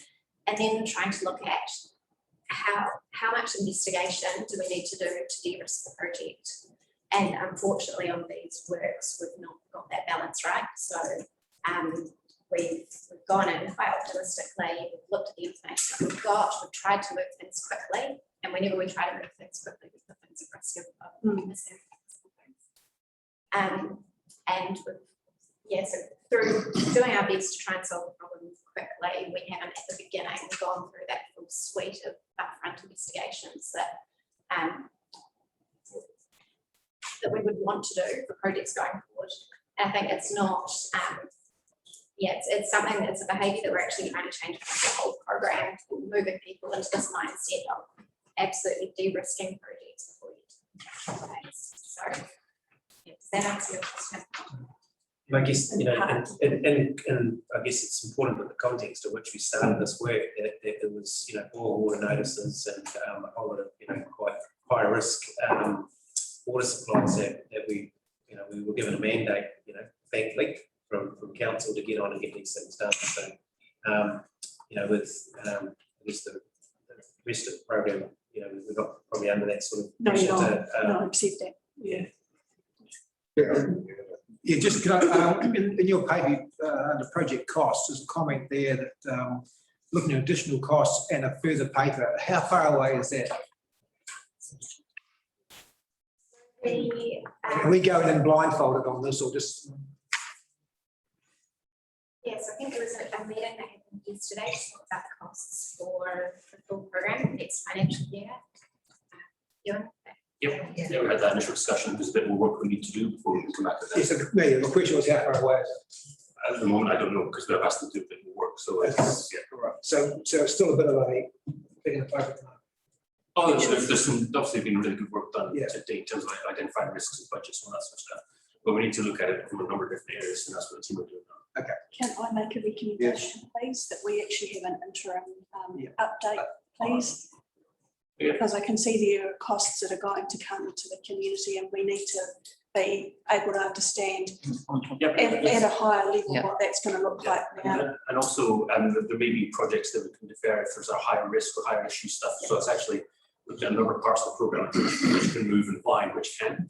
So we'll be able to come back to you. Could be hanging on the timeline, so Well, I'm looking at confirmation of it later, and we'll come back to you on that. We have a council meeting on the 28th of this month, as a council, we may have. By then, good thing.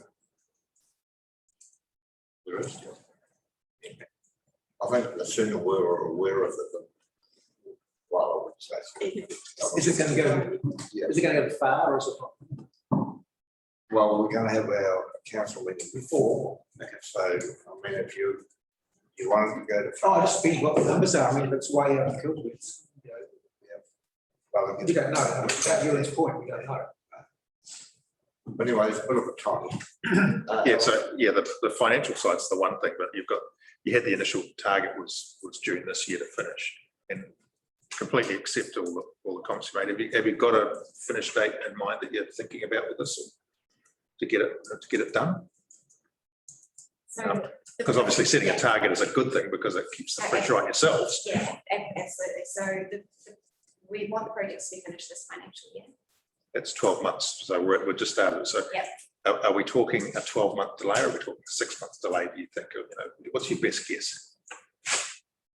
We'd like them to be finished this financial year as soon as possible this financial year. But the thing is, I don't want to give you another date until I've got a team who's telling me something a bit more optimistic than that, and I've challenged them to make sure that they've really captured the full scope of risks that we're talking about, because we've had surprises along the way, and I don't want to present today something that's overly optimistic and then to come back later and give you a later stage.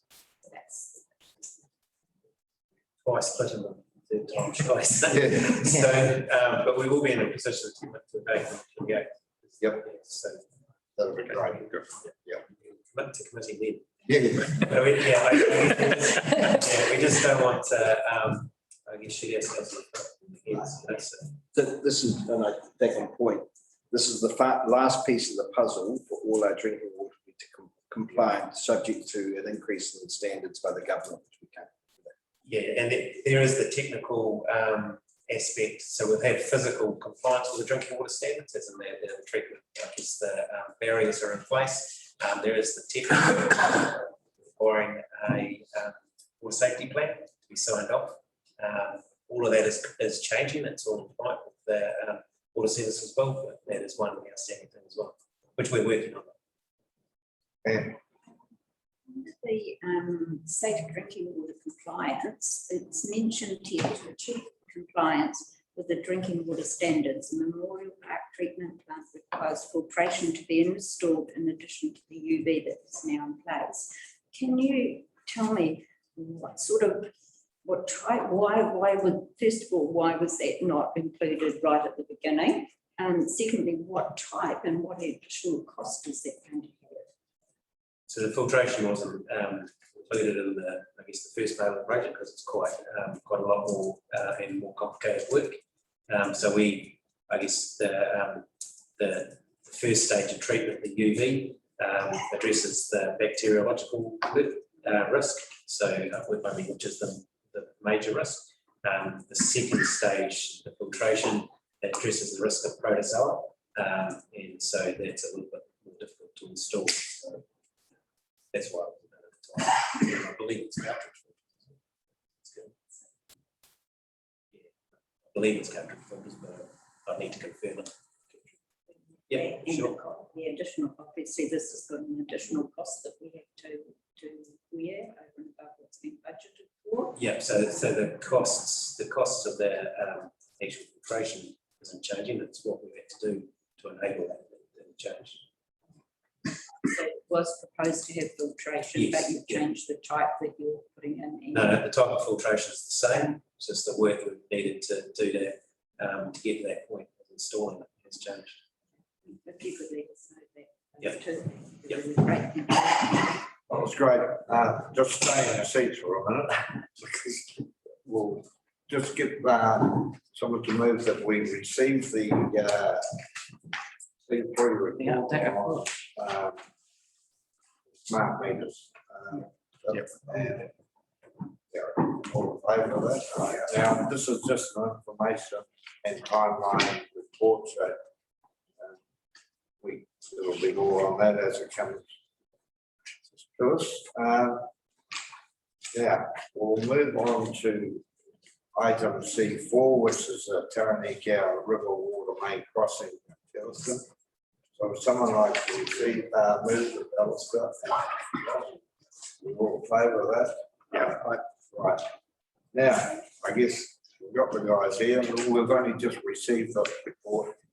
Are there any burning questions? I raised one this morning with you.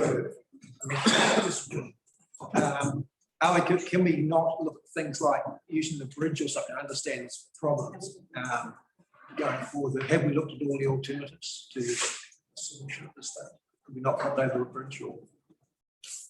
Yes, so that has been looked at in terms of the high list of options that are being worked through at the moment. Yep. Yeah, the bridge you said was it? Yeah. I just got professional interest because if we're going to put a cycle trail over the rail bridge, it might be a time to whack a pipeline. It would be a good time. Something. I suppose the feedback we can take there is just to confirm that the technology is. Yeah, we are doing work on that. Just how far is the pipeline from the bridge? Sorry, that's one question. Yeah. It's up, I think so. Yeah, I know it's up, but how far up? Can't really remember. Because it's The rail close to bridge. Untitled, much The more. railway. Aerial photos. Rebecca, you have a question? Well, I was actually following on from what Garrick said, that I think the report is shy of considering all of its options and that the rail approaching seven get on the rail bridge is actually an option that really does need to be tested properly and considered. I think in terms of vulnerabilities, it's probably a better place to put it than in the river. we've got other things to consider, of course, with the river. If we've got a pipe going through the river, if there's issues in the future around managing that and ongoing changes to the RMA and issues like that, I'd far rather see pipes, you know, that's properly put on a bridge if we can access that. Yeah, we'll I know take we- that. Take that. Yeah, I think possibly the distance from the bridge might be one of the factors, but yeah, certainly take that. Yeah, we can take that feedback back around the criteria that's involved in the criteria process. Yeah, well, you talk about the risk to the pipe at the moment is completely exposed, I see.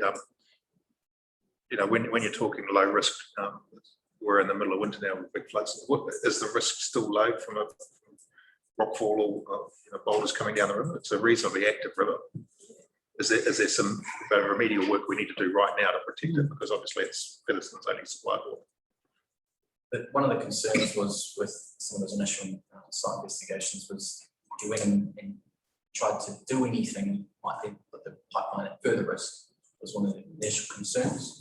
I guess from the work that's been looked at in terms of when it's first identified, say it's not just surface, it's been around a number of years. And therefore at this stage it's been deemed at more of a low risk. But there's also questions around, can we do some further work to say firm up the risk profile around that pipeline? If we're not looking to try and jump in there tomorrow and try and do a permanent fix, if we're still working through those options as we sort of discussed. So I suppose the reason I raise it, we've just had probably the biggest amount of water come down the Taranaki River probably for the last 4 or 5 years. Have we had a look at it since that flood? so after every flood and every week it's been inspected. Cool. Keep it a really close shot. Keep it very close on. Yeah. So last year, or over a year ago, we had the slip which broke the Featherston treatment plant. Is this part of a full risk assessment of the entire line from Featherston to Waiahine? Is this part of it, or is this just a? This was so the high criticality asset assessments that we're doing were not picked up for that process. It was actually picked up by Adam. I think with his work at the regional council, sent us an email and sort of followed it up from that. But yeah, the high criticality asset would have picked it up. Yeah, so but we have done a full review of that pipeline and identifying future risks like that slip that broke it last time. At a high level. High level. Seems to me, just as an observation, that one of the issues is that we seem to have direct supply and too little storage. And again, I'd like to point a recommendation to Wellington Water that we investigate increase the storage capacity across all towns. I know it's being looked at in Greytown with the bladders. It'll be really interesting in the new commission to see how they actually work. But I think across all 3 towns we have insufficient storage. And I'd really like to see some work in that space, please. Gives us a bit more resilience. Certainly something we've discussed, so I'll take it back and see what the feedback you on. Awesome. Right, well, thank you, guys, for that update. Keep up the good work. Always try to put yourself after transit. They took it Great having you here. Nothing like a verbal, because if you're not here, we can't answer a lot of questions. Thanks for having us. Thank you.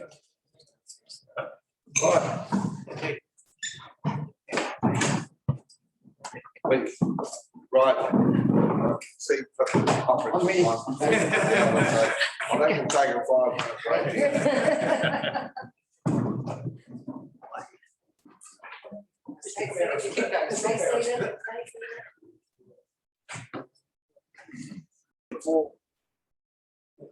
Before we move on to the partnership and operations report, Rebecca, I will just, could you give your recommendation that we need to sign off on so we go to full council? I can. So there were two parts to that recommendation. The first part is that Wellington Water provide an interim update of projects and maybe likely costs with them based on the report they've just given us right now. And that is 8 weeks is too long to wait. Yes. Given that, you know, we have got a full council, needs to go to full council on Yeah, that. and that will be for our next full council meeting. Yeah. So, Rebecca's obviously. Move that. So what update on what, sorry, is that? Projects and costs relating to the report table today On the water treatment. on plants. water treatment plants. I'll second that. Okay. Well And done. then the second, The second one, Oh, and then the second, that, what's the second part to that? there is a second part just in terms of, and it's to go alongside the vulnerability with the Tauhara Nico river crossing, is that we investigate additional storage at all towns to increase resilience to supply.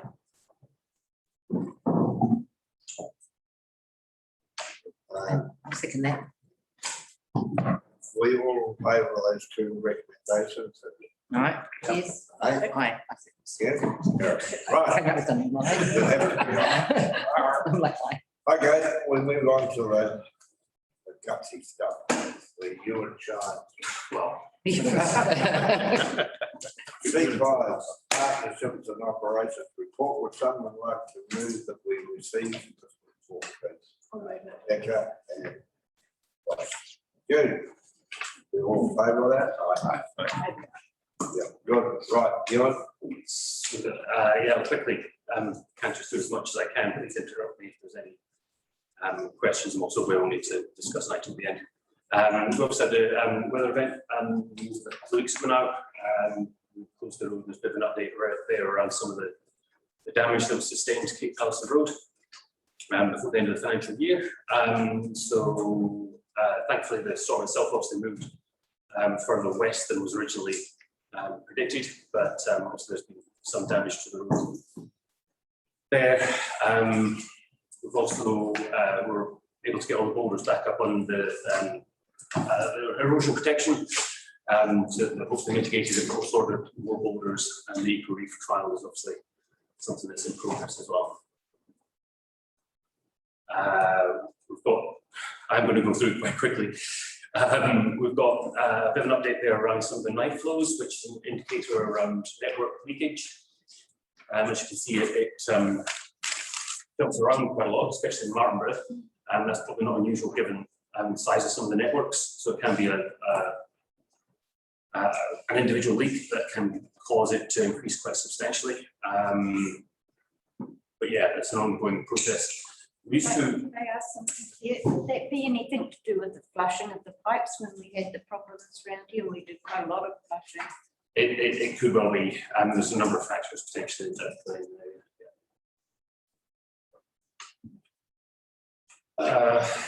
Yeah, there's an update there around the CapEx delivery program. It's going on, obviously that'll be part of the update to Council 28th as well. Question there. Yeah. You've got the 4 years variance in your figures, Ewan. Yeah. And then down below you've got the proposed carryovers. Why would you, in the drinking water, add into the 39,000 for the stormwater? Why would that be included in drinking water? I don't see. So you've got drinking water's 300,000 and stormwater's 39,000, and you've lumped them in drinking water as 339,000. I don't know. To be honest, I didn't think about that. So make sure that's captured in the calculation. Okay, thank you. Yeah, there's a bit of a high level view there around the roading progress. We're obviously slightly beholden to what could tie around future budgets once they're confirmed. We'll be developing the program for next year and let you know what that is. I've got a question. I have asked this before. I'd really like to see some more detail rather than just bullet points in Tim's reports.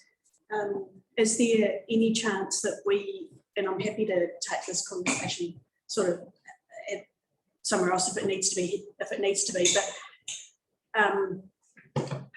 I would prefer to see rather than 14 bridges were inspected, I'd actually, that's great, which 14?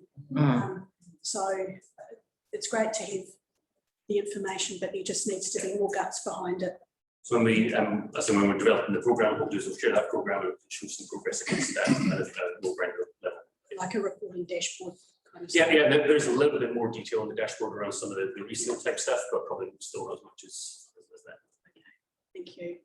And obviously the work there at Donald's Creek, there's quite a substantial amount of material taken out of there. There's a bit of picture there. Thank God, it's all sorted. Just a quick question. There was going to be a discussion held between ourselves and Greater Wellington for with these sorts of environmental things. Is that still on? Yep, it has been part of the discussion around the Hinipura stuff as well. And we'll be picking that up with them. We had the councils briefed, particularly on a thing like that, which was so obvious.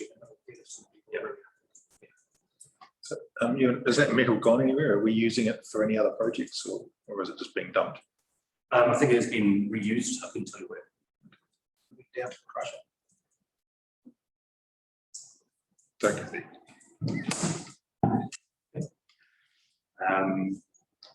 Yeah, also there's quite a lot of work going on still in the amenities space. There, I believe work has started on the cycle bridge, no, actually on the bridge itself, but in terms of the parking at the north side of the bank. So the car park there is going to start. So we're going to start that particular project, which is good. It's a cycle bridge. What do we need car parks for? Yeah, well, can I just quickly skip back? You said that the pictures will, you know, the pictures of Cape Palliser Road, but there's also some, from what I can see, of Tora as well, and that's pretty significant. Like from the look, I mean, that's do we know what's happening with these roads? Like where they're, I mean, they just look like bogs basically. So quite different, you know, like from the ceiling that you can actually see with Cape Palliser. These ones don't appear to have anywhere near as much work. Or well, I think to be fair, they probably look worse than, than they are. I mean, you're absolutely right. I mean, it's also very low lying there, and there's maybe the chair will be able to talk a bit more about it. But there's obviously waterways there as well, so you get water coming off the hill and water coming up from the both sides as well. So yeah, it's definitely an area that we need to look at in terms of vulnerabilities. Yeah, no, you're right.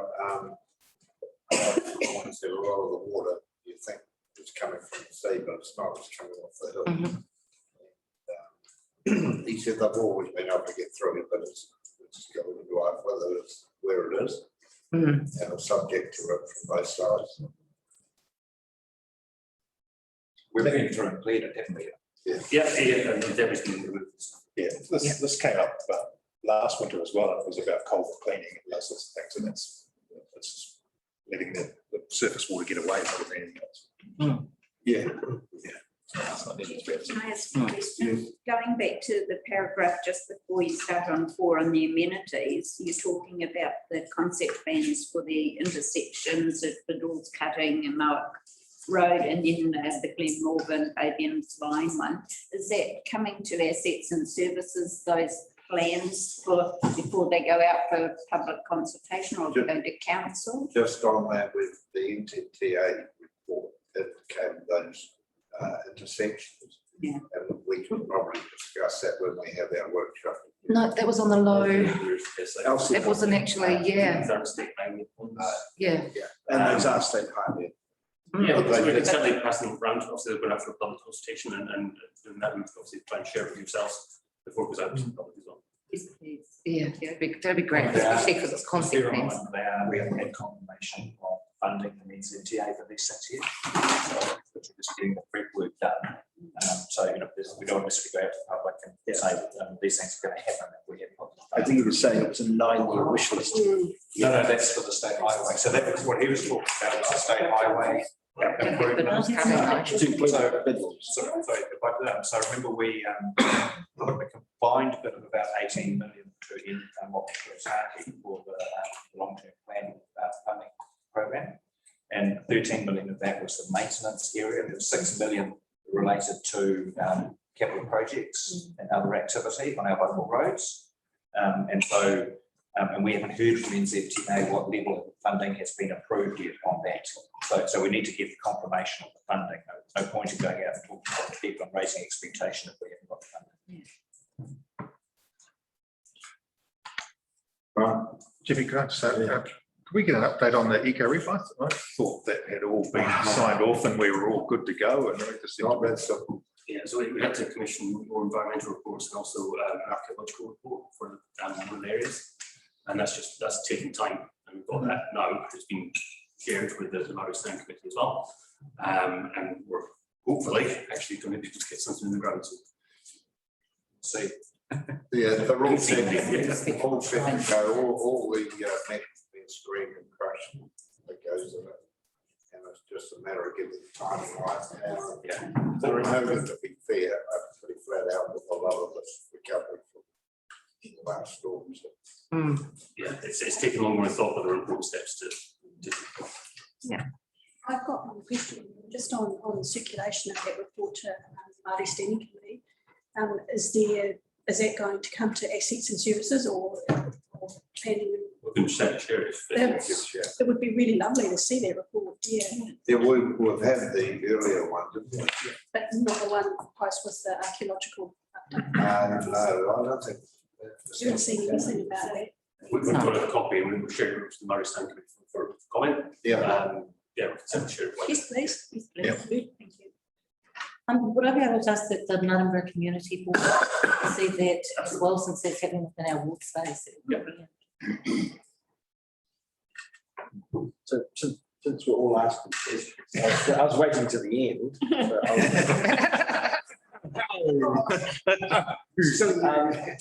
First, You only get one. monthly average night flows. Now, I thought we've done quite a lot of work both in Town and in Pedestrian with regards to leakage, but I'm not seeing anything that would indicate. Is that because that those repairs were done prior to June 20 and we're not seeing that data? So one of the challenges we've had around reporting data, because this is obviously litres per second, which reported. The way it's reported previously was around compared to flow, so it was litres per second compared to demand in the network. Of course, that demand changes over the year, so it wasn't actually a fair reflection of the amount of leakage in the network. Right. That's why we're looking at it as litres per second. Right. So we're trying to look at it, of course, we've done it in winter, the demand was lower. The same leakage, the same loss would have been massively out of kilter with actually the actual fundamental loss in the network. So I think we've asked a couple of times to find out what the effects of the remediation done in Greytown, when we were given that terrible figure of 55% loss. We're sure that major was being done, but was that done prior to this change in reporting of night flow leaks this evening? So that would have been done within this period. So yeah, it's I mean, yeah, we know when the number of leaks that were fixed. I think it's like 65 leaks were fixed in that period. All this probably done is leaked elsewhere. Right. And there's also potential of nighttime demand as well. And just looking in the writing report, and I think it came up in the Martin Community Board, and I've also raised it regarding the culvert protection at Riverside on the Consultation Road, which has been damaged for 6 months. Do we have a timeline on that? I don't have a set timeline. We know we're still waiting for materials to come into it. Thank you. And I've got some other questions later on. Actually, you and I've got another question if I can ask. Is that right, JP? Just picking up on Alex's question around leak detection in Greytown.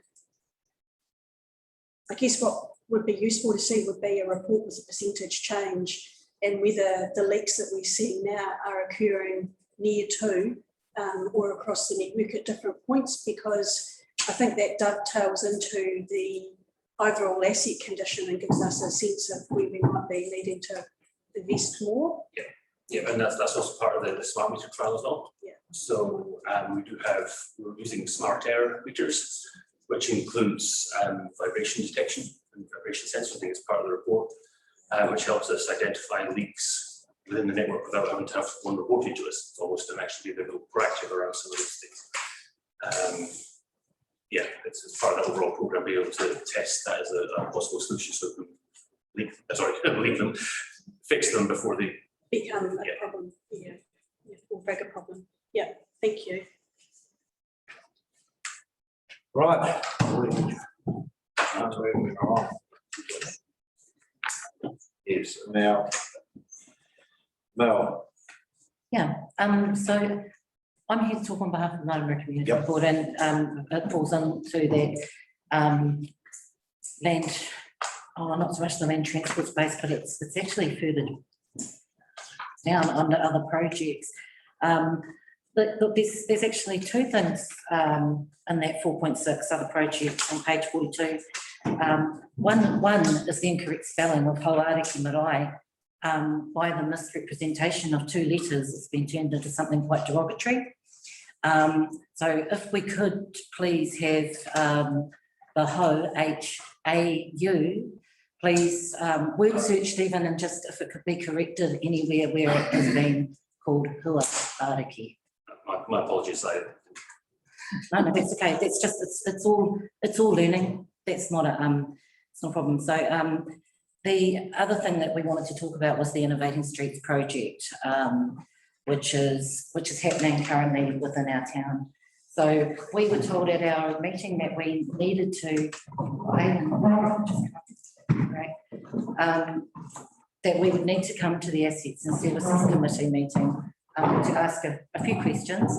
So one of the questions that we had was why the South Wairarapa District Council contribution of $19,000 plus came from the Infrastructure Reserve Fund. Yeah, so does anybody? We'll have to find out. Okay, oh yeah.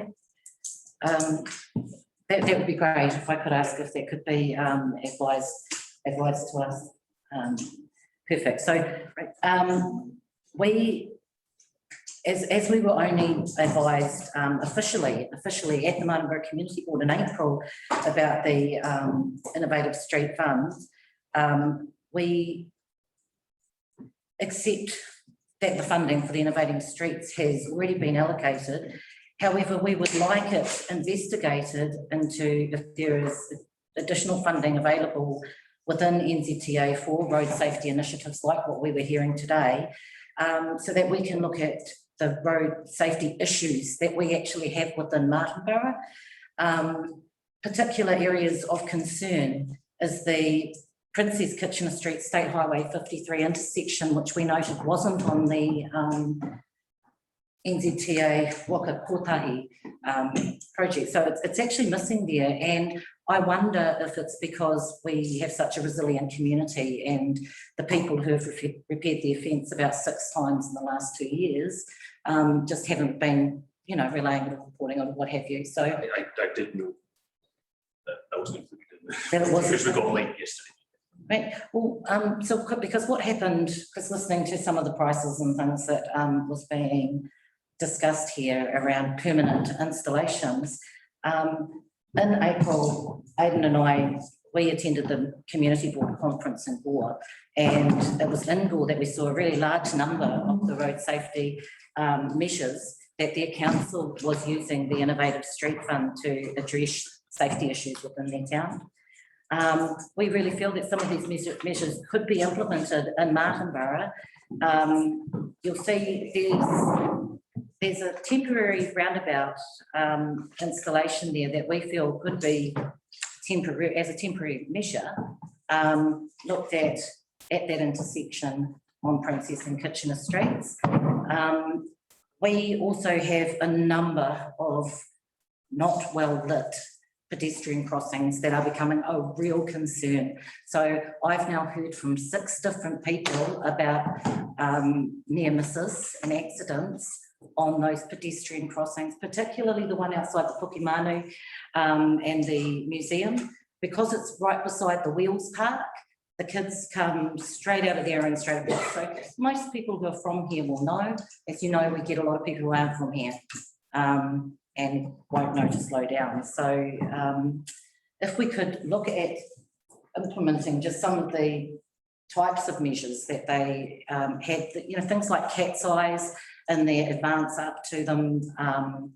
There's also Increase lighting, perhaps. yeah, so we saw that the Dark Skies actually did a media release the other day around what they allow, because we've been told that that's the biggest roadblock is the dark skies for being able to put lights. So what we would like on the square, if it could just please be looked at for a type of outdoor lighting that's tilted down, that's less than 3,000 kelvins, and just on a 5-minute or less sensor or timer. We've got an example. I'll show this. So we've actually got an example that a member of our community emailed through to me, and this was a pedestrian crossing that he has seen. Obviously, it alerts the pedestrian as well as drivers coming up. So the way it alerts a pedestrian is the change in textures as you're coming up to the road. But there's a big sign there that says, look, and if we can have that pointing in the direction of the traffic, or look this way or something across in that way would be really, really good. But he has a suggestion of a simple solar powered light that you push the button, which activates a warning light that flashes around, whether it's orange or continuously lit, but directly onto the crossing itself. So it illuminates the pedestrian who's crossing. And once the traffic is approaching as well, that they're coming.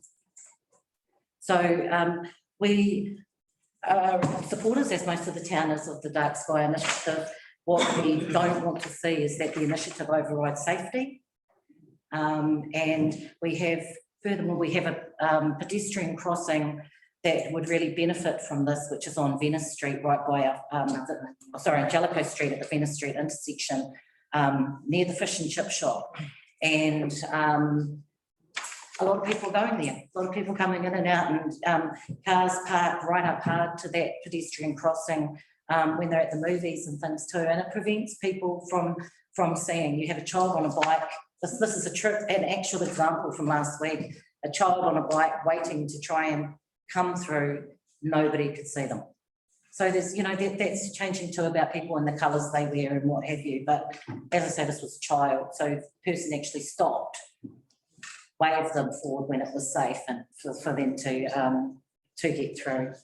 And we've had people submit to our community board meetings, members of the public, about that particular pedestrian crossing and lack of visibility previously.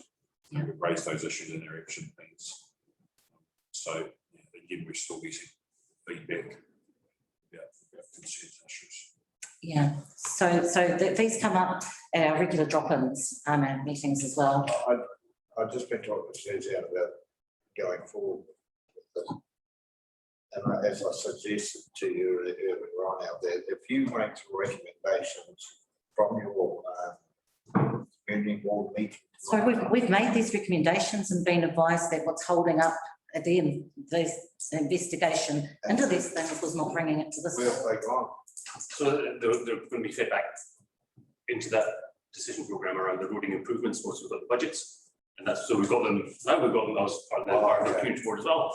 There's more to formally bring them to the committee's attention, and we'll be plugging them into that programme. Great. I mean, if we could make it really specific, you know, because the other pedestrian crossing, which is the school crossing on the heavy traffic bypass, is a real concern at those school hours, and there's been some really great big yellow signs that have been put in. Unfortunately, the ones on Roberts Road have been put down where you can't see them past the school, and so there's nothing alerting on that stretch between Grey Street and Dublin Street at all outside, which has the kindergarten on it.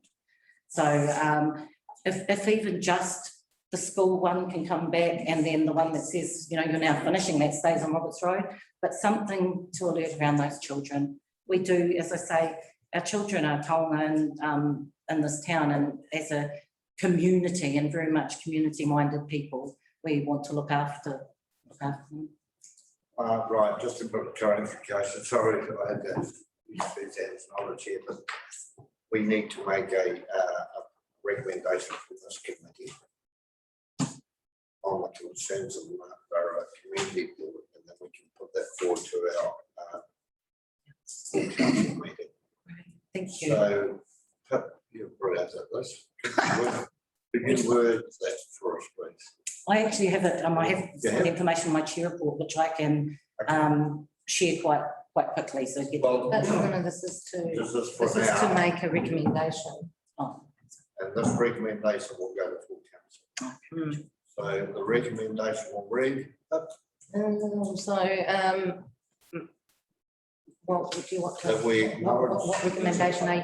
Hang on, what recommendation are you making? We would like to recommend that this committee support Martinborough Community Board's safety application for funding to the council, or the investigation of funding on safety issues within our town. Harry, Yeah, I was going to say just that actually the council considers this the recommendations from the Pedestrian Board to improve safety in the Martinborough. Yep. Well, and if it does need to come from here, could we also have a recommendation that somebody from the project team for the Innovating the Street Funds actually, would come and talk to us and around those things would be really good. You've already asked it. Oh no, we've got three coming. we're going to put that down as an action. I'm just the Innovating Streets Fund ceased as of June. There is no more Innovating Streets Fund. Okay.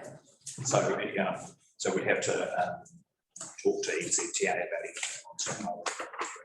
So we certainly take that on board. I'm wondering if we can, I mean, the discussion was great earlier on. Just wondering if, as a community board, we could be involved in that workshop and those discussions. Yeah, absolutely. Because we've been excluded to this point in the innovative. Actually, wouldn't be a bad thing to all the chairs. Well, that's, I mean, that was my suggestion. Yeah. Definitely. Okay, yeah. Right, now I just need someone to move that recommendation, and second, Alex and Rebecca.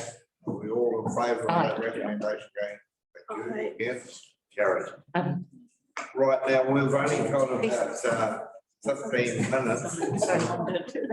And we've got a little bit more to discuss. Are there any other questions around the dashboard? Yes. Yeah, right. Check it out. Okay. Mr. Wastewater, I'm concerned that we haven't had any report back since March. Possibly, isn't it? There was a comment made in the March paper that a workshop would be held to address the concerns required before work will proceed. This was after the council expressed its concern about the costs. I see we have the new presentation is there still remains concerns about the affordability of the final solution. The current and pre-construction phases are within budget. I'm very concerned because I don't even know what we're pricing. I'm assuming we're talking about an application for a consent. But we've had no workshop and we've had no recommendation since March 11th from them.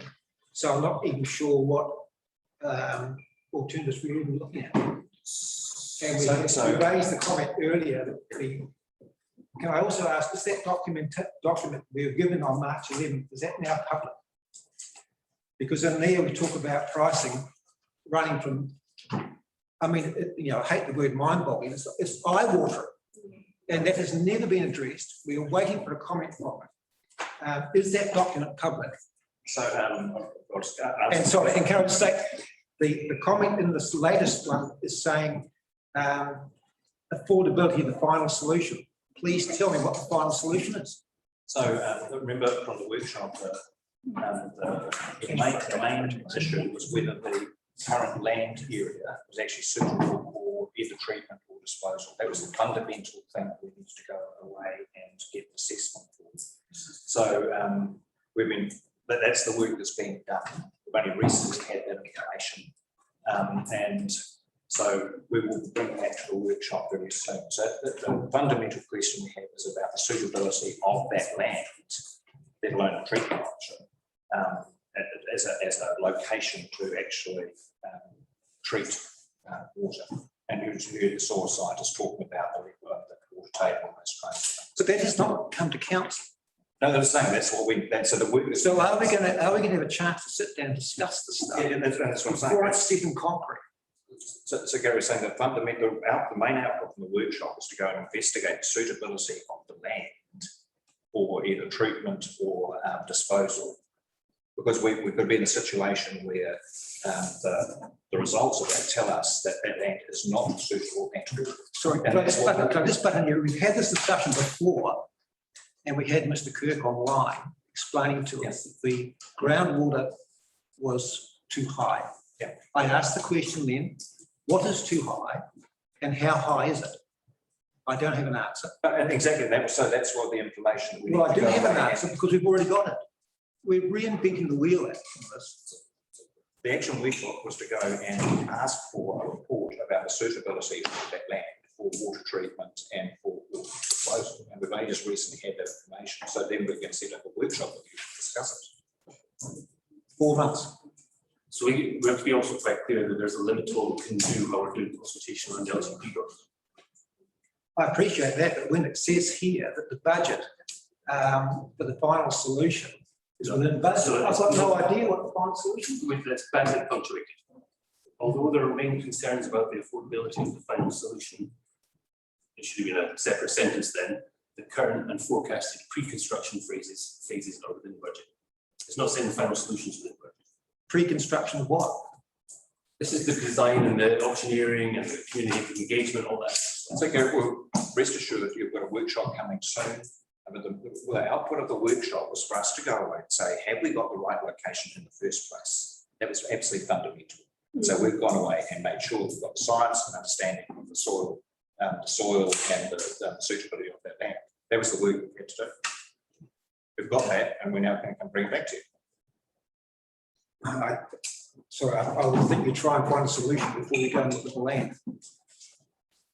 And the solution is driven by the receiving environment, which is the land as well. So we need to understand that before we work backwards. Well, can we go back to some of these older reports? We're going back to what we did 8 years ago. And another $500,000. Rebecca. Thanks, Ewan, and thanks, Harry. So we've got new information and we've got historical information. When are we likely to get together to review this information and start to have a good long conversation about it? Yeah, that's what we need to schedule. So we know we need to schedule that. And it'll be in the next few weeks.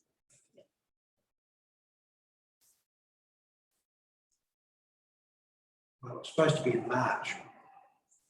Is A there any, workshop to address the concerns is required. is there any early information that can be shared about that new report? Potentially, yeah. Is there anything you can comment on that verbally now? Not at the moment, Can I ask why? because it's still being refined and developed. I don't want to share it. No, that's fine. So I'm not putting you on the spot, Yeah. Ewan. It's just if there was anything that could be shared, it was, and you've answered that, and the answer at the moment is no. And that's okay, because it's really important, I think, to share information at the right time and share it when it's the best information to share, because the risk is if we don't have all of the science in front of us, or we part share information, that we have people going off down rabbit holes, including coming to conclusions which might be wrong. So I'm okay with it, but I really would ask that that the workshop is scheduled soonest. Yeah, absolutely. Just to repeat, there was a limit to what we could do, or still undergoing consultation on the LTP. I appreciate and accept that. Right. Yes.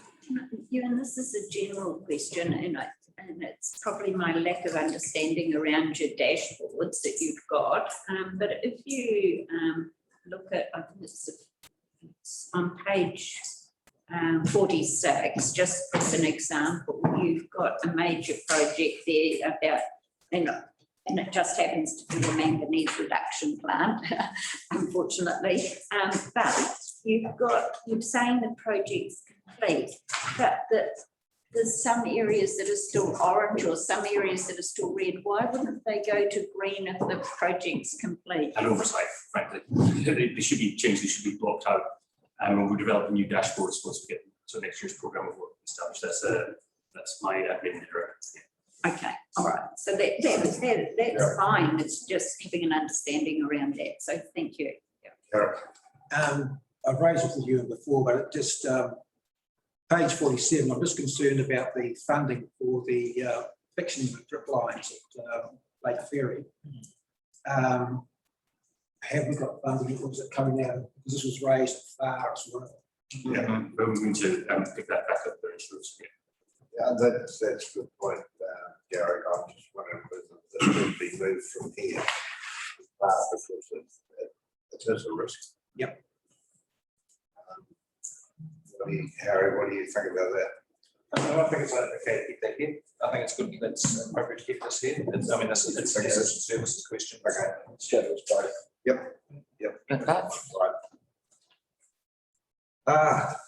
Right. One more question. Ewan, it's just around the treated water storage and pH dosing upgrade for Greytown. There's just a note in the text that the work is going to start in Q1 for this coming financial year, which I guess we're in, being it's July. What separate paper should I be looking to for that? That was the one that was the one that Jeremy and Adam were talking to at the start around the why you need to plan work. I didn't see anything in there about in detail about those items actually. So Yeah, I might have missed, I may not have read for detail, but. So that's what they're doing at the moment. They've done a whole series of work in terms of correcting pH from a temporary dosing point of view, especially in Memorial Park. And they've also progressed a lot of work, and as they progressed the work, they found that there's significant other areas that we need to look at. It's okay. Yeah, and that's what part of the reset of the program. I was just wanting to make sure there wasn't something additional I should be looking at. Alongside that. It was only there. Cool. Yeah, all right with that. Thank you. And now the farm meeting is in about 5 minutes' time. Planning and reading. Oh, sorry, planning and reading. Yeah, get the right one. And that's going to be very, that's quick. I'm quite happy to push that through to 1 o'clock start.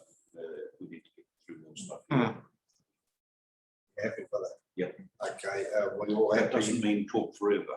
Yeah, right. Did you hear the words of our legal people? Yeah, good, okay, right, Elsa. So my question is on the walking and cycling strategy. I see that we've got it here to develop one. I'm really interested in, and you've all heard me talk about it before, is the ongoing costs of the maintenance of the cycle trails.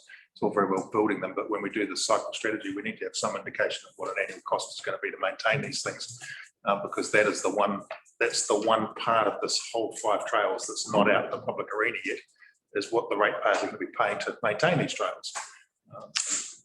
So that's a really critical part of the strategy, and hopefully that's going to be taken on board. On that, yeah, it's an interesting conundrum that you get to a certain stage and then it becomes implemented by the central government before it becomes a national significance trail. So, great trail. But, cycling's a big issue at the moment with the bridge about to start and so on, and I don't think the public actually realise that they're going to be paying for this for a long time to come, maintain these things. So that's a really important piece of work that we need to get out in the public arena reasonably quickly. Are we expecting a report from Wire and the Trails on the full strategy anyway, to give us a bit of an overview, which we've never really had? Yeah, and I think that's nearly ready to be presented to Big Land. Right, we're on any other questions, queries on the dashboard? No, that was Right. Okay, we'll leave that for a minute. We'll go on to C6, which is the trade waste activity. Would someone like to move that we receive the trade waste activities report? Yeah. Right, I guess. So this for information. Pretty self.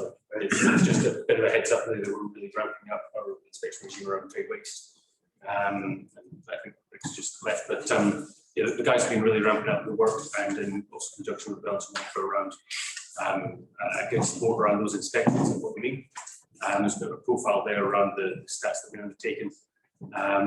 There are, as we're doing the work, finding more and more waste traps that are undersized or not being maintained. And that'll be something that we'll be working through with the first instance. Obviously, it has a knock-on effect then in terms of the wastewater networks and the wastewater plants as well. So it's just a bit of as an information report, as a bit of a heads up around the great work that the health teams are doing in terms of managing and trying to mitigate future risk. Yeah, Klaus, a quick question on that. Are the businesses involved in this? Are they coming to the party on this and actually being are you finding any kickback, Rick, at all, or is it pretty amicable discussions you're having?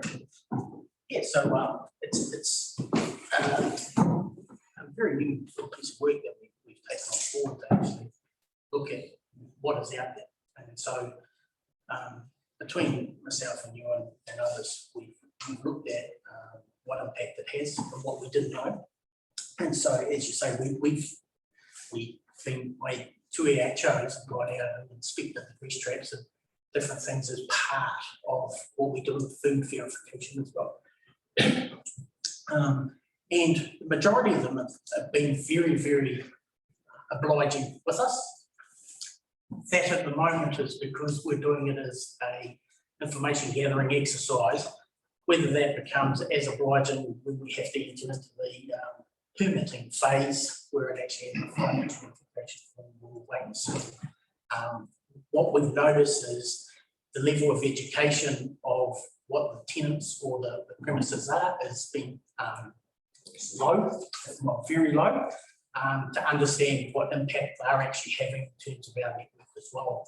So we've been very conscious of trying to get them up to speed as to why we're doing it, what we're doing, what the impact is, and the rationale behind it. And I think because of the timeliness in terms of the infrastructure and the orders are being such at the forefront of people's minds, we're finding that as business owners, they're understanding why we're doing it as well.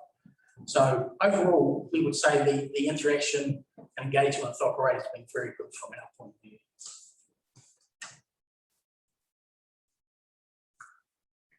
Any other questions? I think you explained that quite well. And does try. Yeah, I guess when you get to the stage where everyone has to get a permit, that's when you probably have some issues. Yeah, well, hopefully, and I've always gone on with this methodology that if you understand the rationale, then while you can disagree with the pain that is there, and it is there, we fully understand that, especially with what has happened in the last 18 months.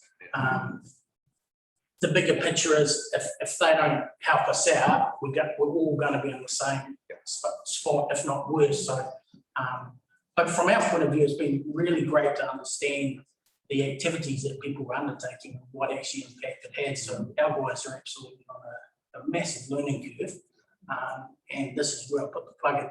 Wellington Water, especially in terms of the trade waste, but absolutely outstanding for us. They've been very, very accommodating, as has Hutt City. So Gordon George and his team have been outstanding to be able to educate us and lift our game as fast as we can. So that's just the kudos that the collaboration the guys have had, just not only council but also Wellington has been outstanding. Fantastic. Rick, I just don't understand, where a grease trap is not connected to a council system, so that the owners are emptying that, where do they empty that? Because, Have a contract, do they? yeah, it's somewhere it's either in a rubbish bag to go into the landfill, or it's going to be washed down the drains somewhere else. So there's potential for all of those scenarios, and that's what we're trying to discover is, okay, who's out and who's doing what. So some like fish and chip shops, they actually, a lot of their oils and that, they actually barrel, so they can actually be converted into bio stuff, and so they barrel that and it gets picked up, and it's worth it just doing it because they get paid for that. Some have converters which are underneath, so they don't have a passive grease trap, they have a converter, and that goes through the system, and assuming the converters work. Not a fan of them, must admit, because they're just too many mechanical parts and too much error for human to get it wrong, and therefore it just doesn't do its job. So we have a few of those, and then we just have some that we just don't know, and that's requiring us to go into further investigation with our building team and planning team just to understand what's happened and whether there's been a change of use through premise. So it may have been consented for this hairdresser for argument's sake, so it had a very small passive grease trap for the dyes and different things that go through. Not that I use a hairdresser a lot, but it may be in a change of use to a kebab shop for argument's sake, and therefore the commercial use and what's going through the system is a heck of a lot more. Does that fit for purpose anymore? And we're just investigating a few of those just to understand, and also where some are located. So generally they're attached to the premises, but there are some that have a joint grease trap that they're feeding into. We just haven't. It's actually quite interesting. Yeah. Oh, thank you, Rick. All right. Very good. Righto, guys, we're moving on to C7. Would someone like to move to see the assets and services action item report? Garrett. In favour of that? Aye. Yes, carried. Right. Questions? Kind of covered a lot of this off.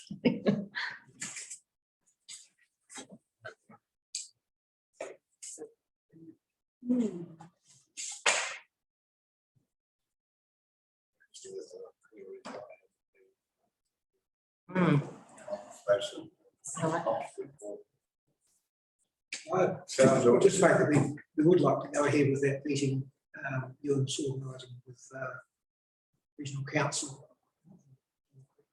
Is that 114? Yep. 615. Yeah. Not that one.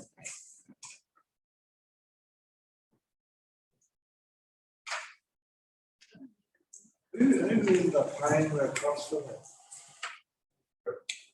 We did us. But we use the regional council consent, so we managed to save the consent application fees, which believe me are not cheap when it comes to doing all that works. Good. Right.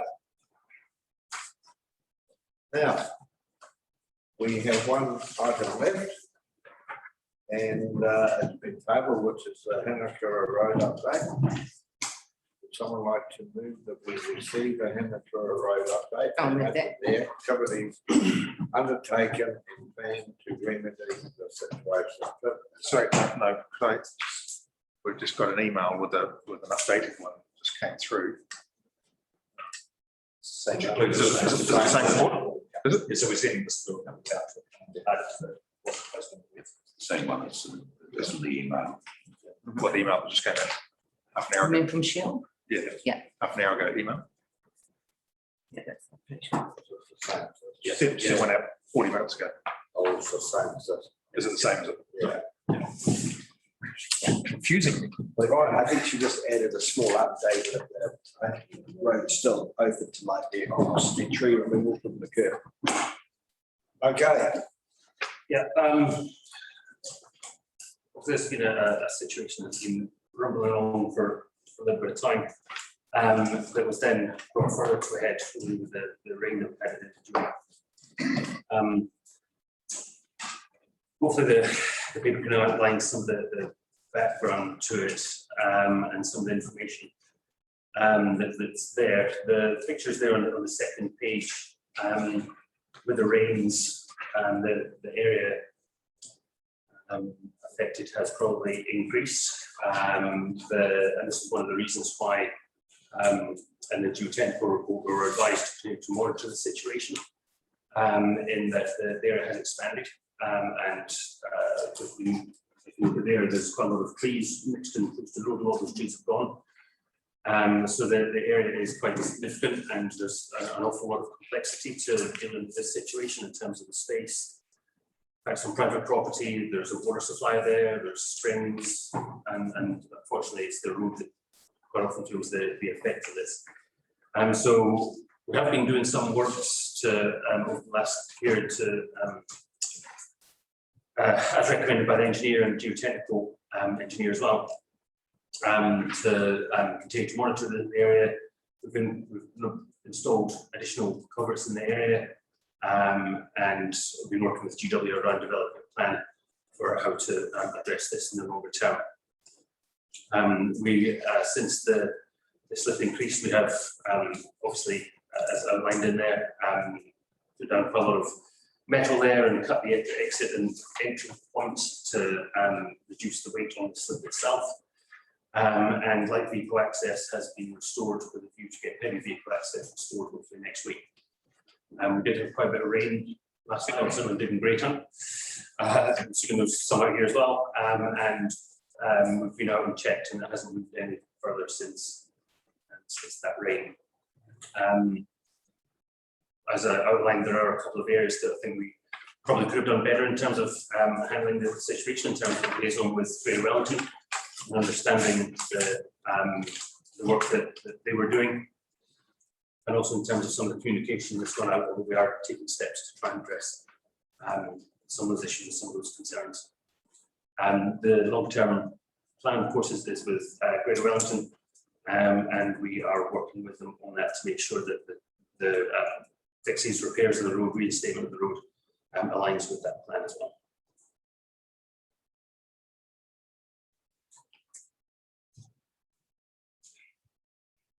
I was just saying, I know before the meeting that I used to travel that road in the early 70s just about every day, and during the winter we had to come through from Summer Hill, moving then. But my experience with that type of country, and we have it at home, during a long dry period, you get crack forming in it. Then as soon as you get a heavy dog rain, water goes down there and blows it out. I guess, you know, if we'd have done this sort of work on it 12 months ago, we would have blown out.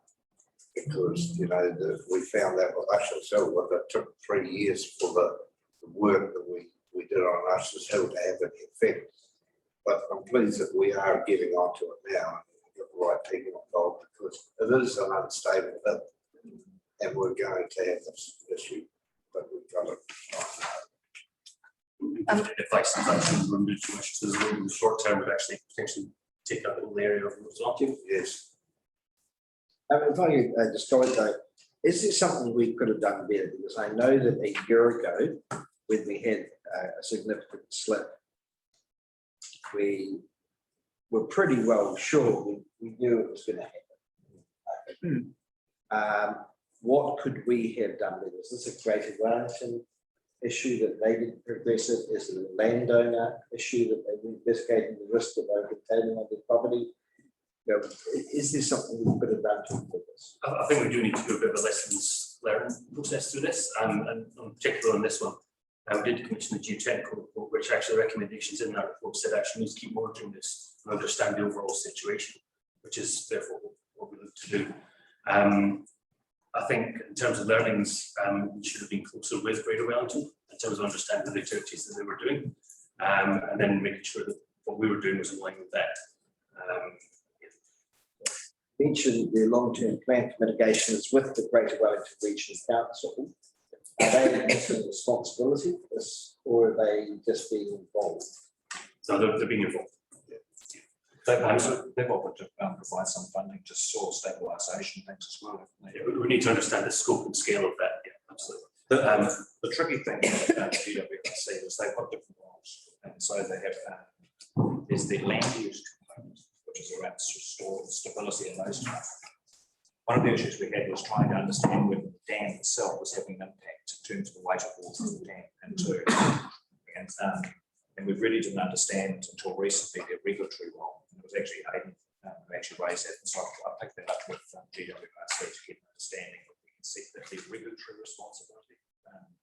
Because Greater Wellington Regional Council has a responsibility for dam safety, and so we need to understand what that was. There was an assumption that they had involved in terms of the structural integrity of the dam, and actually that assumption was wrong. So when I tested it and asked them to what was, whether it was a consentable, whether it was permitted activity and those types of things, they did the work and came back with, and hence this paragraph in here, which says they don't have a regulatory responsibility.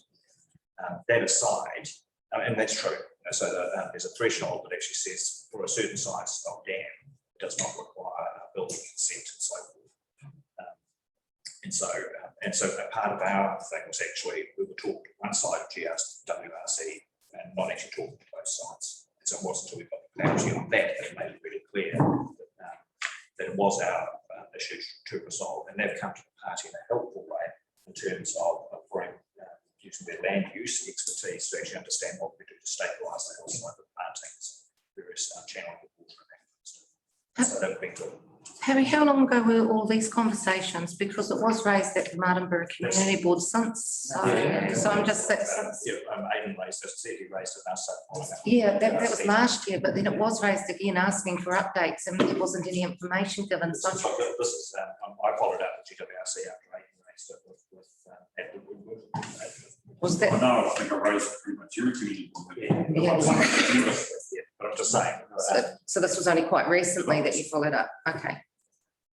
Has there been any report that says that the dam is actually contributing to the land slippage?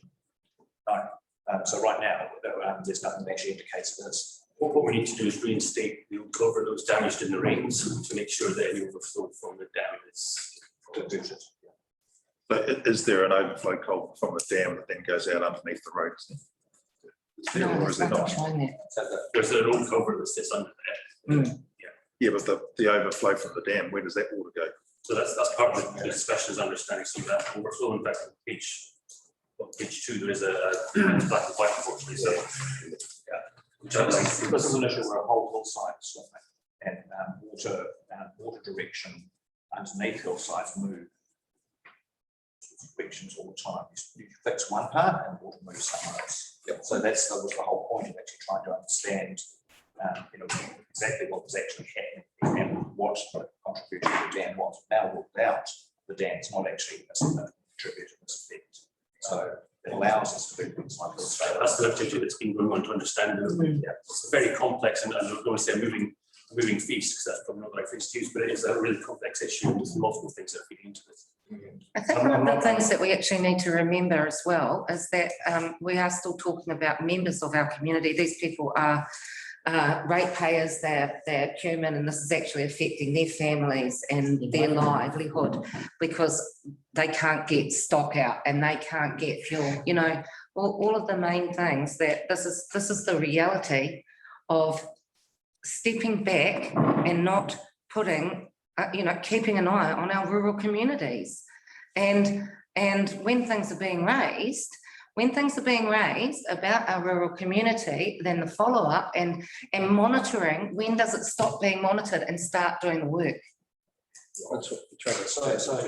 But we're only establishing, I'm asking this generally about all of our rural community here in the South Wairarapa, which mainly sits around the Martinborough ward. So I'm actually, this is a big picture question and not just about Hanakura Road. What I heard you saying, that was quite correct, is we've got a geotechnical assessment. Yeah. And we implemented all the recommendations, and part of that was to watch and actually see what was the type of slip, which was an understanding of. 9 years. 9 years they've been having issues with this area. So I think it's, I know you can't, but what I'm saying is, how long do we continue to leave a part of our community with monitoring instead of like just starting to do the work? And this was why my issue was with regards to any kind of rural roading being taken off the long-term plan. What I'd like to say, what else could we have done to stop this from occurring? And by the sounds of it, very little. But this is the reality as well, is that 9 years, there's been people coming from there with issues and asking, and so it's like it shouldn't take a major event. That's That's what we tried to So establish. what happens, you have a hillside, and it's a hillside road. And so you fix one thing and something else happens. Well, that happens with the Rimatakas. That's a hillside. That's got slots going on it. I'll give you a very good example. Manawatu Gorge. Yeah, exactly. Do we want to wait for that? Like, Yeah, until we completely cut them out? The answer we can is actually get an alternative route. But the alternative route does not take heavy traffic. And so we're in the same situation where this is a volatile, young geological area and it's moving. It's a hillside moving. It's not a slip. A slip is just literally a fall, clean and move. This is a whole hillside that's moving. This is not simple.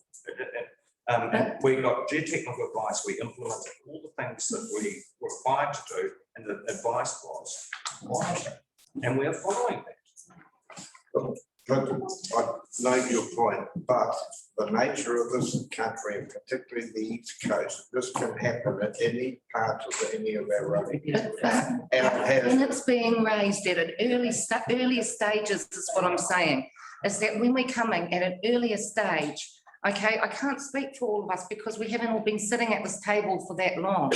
But what I'm saying is when things do come to the table at that earlier stage, then that's where maybe if we'd started doing the monitoring then, we would have already known what to do by now. Maybe. And so that's what I'm saying, That's is a valid that we point. can't. I mean, we can look back, but we can't step back. I mean, But we can move forward from our that's what I'm learnings. saying. We can look back and learn from it, but we can't step back and fix the past.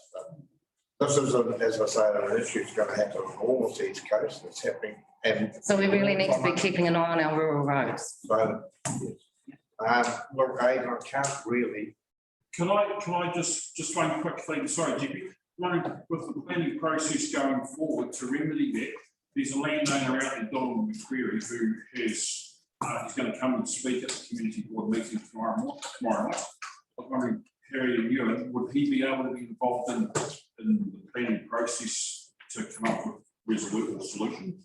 Is he a qualified engineer, geotech engineer? Well, he's a farmer who's living and working out there, who's on the other side of that hillside, who's got slips and slumps, who's resolved issues on this property in the past. Obviously, we can listen, but when you have something as complex as but there are liability issues. And so, for instance, if we took someone's advice and the hillside fell out and affected the landowner, so we acted on a layperson. Oh, that's the same take on board exactly and everything, but take it involved him in the process. Look, guys, can we take this offline? We are very, very tight for time. And Rebecca, we have one more question for Rebecca. Yep, for you, and thanks you. And I did find this a really informative report. And it does give me some indicators of what we need to do moving forward. One question is, would you please share the geotech report? Because I think that would be quite helpful in forming some of the other conversation in the future, maybe. Yeah, I mean, the situation's moved on from there. I bet it has. This is the old one and the new one. Yes, it So has. we need to, we've got geotech. I've been on site 3 times and formulated a new report and the updated assessments. Maybe we need to share that one. That would be helpful. Thank you. Yeah. Thanks, Ewan. Right, guys, we need to wrap this now. I think this is going to be. Before you go, I haven't answered that question from Community Board about the use of the infrastructure fund. Oh. So cabinet, council at its October meeting agreed for the use of the infrastructure fund. It has a clause which is to provide for safe and convenient movement on roads of motor vehicles, bicycles and pedestrians with and through the Wairarapa. So it is a suitable fund to be able to use to fund a project because it's about safe and convenient movement on roads, vehicles and pedestrians. Could I, guys, you. just one very Thank you, quick Harry. question, clarification on funding for, is this the rural reserve funding this No, week? it's the infrastructure. Not the roading reserve? So which work? Is the roading reserve is for emergency kind of works? So I'm assuming then the initial part that we opened it up to get traffic in and out was out of the roading reserve? Because I'm assuming that was an emergency, wasn't it? No, this is the talk about the question about the innovation. No, I'm talking about back to Nicola Road. Talking about Nicola Road, sorry, I'm sorry. Yes, that's what the reserve. That's what, so, yeah, so we've got money to get this road operational. Okay, guys, look, just before we go, this is a few of the last assets and services meeting. Yeah, well, it is a bit sad because you've done a marvellous job. Yeah. You got here and you had to hit the ground running. We had all sorts of issues around our water mainly. And now we've got road. So you progressed. But anyway, look, I would, on behalf of the committee, I'd like to thank you very much for all your effort. I know it's been pretty hard. And you did have a full set of hair with you. It's all fallen down. Yeah. And it was all brown. Yeah. Ewan, I wish you all the best in the future and thank you very much for your Absolutely, yeah.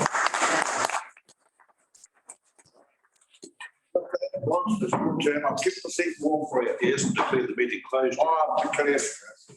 5 minutes.